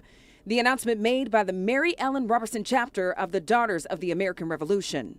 An area that we really focus on is American history, education, and certainly as a women's organization, the contributions of women to our communities and to our country. Reese's most famous work, reporting on the Groveland Four more than 70 years ago, 4 black teen boys falsely accused of raping a white girl. Reese getting her original facts of the case from former Sheriff Willis McCall, but he continued to falsely accuse the young men. One of them, Ernest Thomas, reportedly hunted by 1,000 men, later shot more than 400 times. And then there were 3 until police transport left one of those men shot and killed, the other fighting for his life. And that's when Mabel got the real story, now advocating for the rights of the wrongfully accused. It was a time of segregation and one of the darkest periods in Central Florida. Mabel's efforts getting the attention of the Ku Klux Klan. She's had her property damaged, her dog murdered, and even forced to leave her home and her business behind. And even that didn't stop her from fighting injustices in the area. Growing up, I had no idea what a badass my grandmother was. Part of our family legacy demand is that we raise strong women that stand up for good and for right. She did whatever she could, and she brought more attention to what was going on there. It is our responsibility to stand up and fight for those who cannot fight back, or know how to fight back. And that's why a group known as the Committee of 3 have been fighting since 2019 to get Reese inducted into the Florida Women's Hall of Fame. These are supposed to be women who've made contributions to their communities, to our state, and most often beyond, to make life better. So we said Mabel has to be in that. And as a journalist myself, I am honored to be able to tell the story of Mabel Norris Reese, and I look forward to seeing what becomes of the efforts to get her inducted into the Florida Women's Hall of Fame. In Lake County, Ashley Garrett, News 6. What a woman. My goodness, they don't make them like that anymore. They really don't. Incredible. Great job, Ashley. Well, taking a live look at Camping World Stadium now from our Light Orlando Delivering Hope camera as Orlando police get ready for one of the biggest events of the year in the city to kick off tomorrow. So that event is Rolling Loud. It's a big hip-hop festival expected to draw about 65,000 people on its only stop in the U.S. this year in the City Beautiful. Police and Orange County deputies are setting up a special event zone for the weekend, deploying hundreds of officers at the stadium. That special event zone will stretch along Orange Blossom Trail from the 408 to Pine Hills along Colonial Drive. In this zone, fines will be doubled starting tonight. Officials are urging folks to make sure you're alert and you look out for each other. If you see someone that is in trouble, flag down a security guard or medical or someone wearing a radio, we will always help. Police say response teams will also be near the stadium on standby, and officers will be ready to respond to any emergencies throughout the weekend. The special event zone ends on Monday morning. All right, I feel like it's too early to say the heat is on. But guess what's happening? The heat is on. It is definitely on. Meteorologist Jonathan Gegas joins us now with a look at the temps. Yeah, guys, new records today in Sanford, in Daytona Beach, and in Melbourne. It got close to the ballpark. We were talking about that yesterday for Orlando. 95 is our current temperature. 98 is the record. So not going to get that. That was to be expected. It's still hot, though. 89 in Leesburg. We're at 90 in the Villages. Hotter along the I-95 corridor. That's something you don't see every day. That's because, though, the breeze out of the south and west limiting the impact of the Atlantic Ocean hanging around. That's going to change again tomorrow. tomorrow, and we will be on the cooler side, at least, of the numbers on the map tomorrow afternoon when we talk. Here's a live look. Port Canaveral, Brevard County with our launch credit union camera tonight. We are back into the lower 90s. The skies are mainly clear, just a few of those higher thin clouds pushing through. The breeze at about 15 miles an hour again out of the south and southwest. Tomorrow morning, a nice warm start. We are back into the low to mid 70s to kick things off on your Friday. We're going to keep these very warm starts for the next couple of days right on through Mother's Day weekend. Now here's a look at tomorrow afternoon. Your forecast is sponsored by Strata Services. And so this is what I was talking about tomorrow. The only spot where we're really going to have a significant difference in the temperature is right along the coast with that wind shift back off the Atlantic. You see it right there. Highs tomorrow only in the mid to upper 80s right along the coast. Compare that, though, still to the low to mid 90s inland. Winter Springs, we're at 91. Back to the lower 90s in Orlando. Celebration, good evening. We are at 93. Poinciana, we're also at 93. Same deal for us in Kenansville, back into Holopop. Pride back in town again tomorrow night. This is going to be at 8 o'clock at Interco Stadium, of course. Rain chances not zero tomorrow, but there will be a few pop-up thunderstorms in the mix. Most of that is going to try to stay south and east of the stadium. I'll show you that right here. For the rest of the evening tonight, we are looking good. Once we get into tomorrow, you see that thin overcast come back through. Just those higher thin clouds likely just going to filter out the sun, just like what we had out there today. There's 4 o'clock, and then this is what I'm talking about. Just a few scattered downpours, maybe a rumble of thunder in the mix. That quickly, though, fizzles out. There's 9 o'clock in the evening. A stray shower is still around. And I think that's what we deal with through most of the weekend. I think most of us are going to be on the drier side. We are all hot. This is 5 o'clock on Saturday. A few pop-up showers, same deal on Mother's Day itself. You see the little flare-up. Just watching for a couple of stronger thunderstorms right along the I-95 corridor. The sea breeze tries to get going. That might beef some things up later Saturday evening, but most of us are going to be dry. All the action up toward our north, closer to the I-10 corridor. Some nasty thunderstorms that way earlier this afternoon. That's where the bulk of the moisture stays, not only for the next couple of days, but really for the next 7 to 10 days. This is all the way through Monday, May 11th. You see just a little bit of rain in central Florida. The bulk of the action stays well toward our north as we go out 10 days to May 17th. You see, again, not much change. Of course, that is not good news as we're now adding more heat to the drought situation to make things even drier. 92 on Saturday, 93 on Mother's Day, just a 30% shot for a couple of scattered thunderstorms, slightly higher on Monday, and then we dry things out again completely Tuesday, Wednesday, and Thursday. We'll be right back.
Here's a look at your top stories tonight. Police in Winter Park arrested a man accused of recording people in the bathroom of a popular coffee shop. The incident happened in late March at Barney's Coffee and Tea on Park Avenue. Winter Park police say Nicholas Esparza is charged with digital voyeurism. He has since posted bond. Popular rapper Kodak Black arrested in Orange County, turning himself in just yesterday. Kodak Black-born Bill Capri is facing a felony drug trafficking charge. Bond set at $75,000. We're now learning he has entered a plea of not guilty and waived his arraignment. The results of a 2-year study to find flooding solutions for the Midtown neighborhood of Daytona Beach, leaving the community disappointed. The Army Corps of Engineers came back to the city saying anything to fix it would be way too expensive. The city manager says they're now working with the county to see if they can find a way to improve the infrastructure to provide some flooding relief. And they need it in that neighborhood. More news coming up at 9 o'clock on clickorlando.com and that News 6 Plus streaming app. Until then, stay cool and have a good night, everybody. Bye.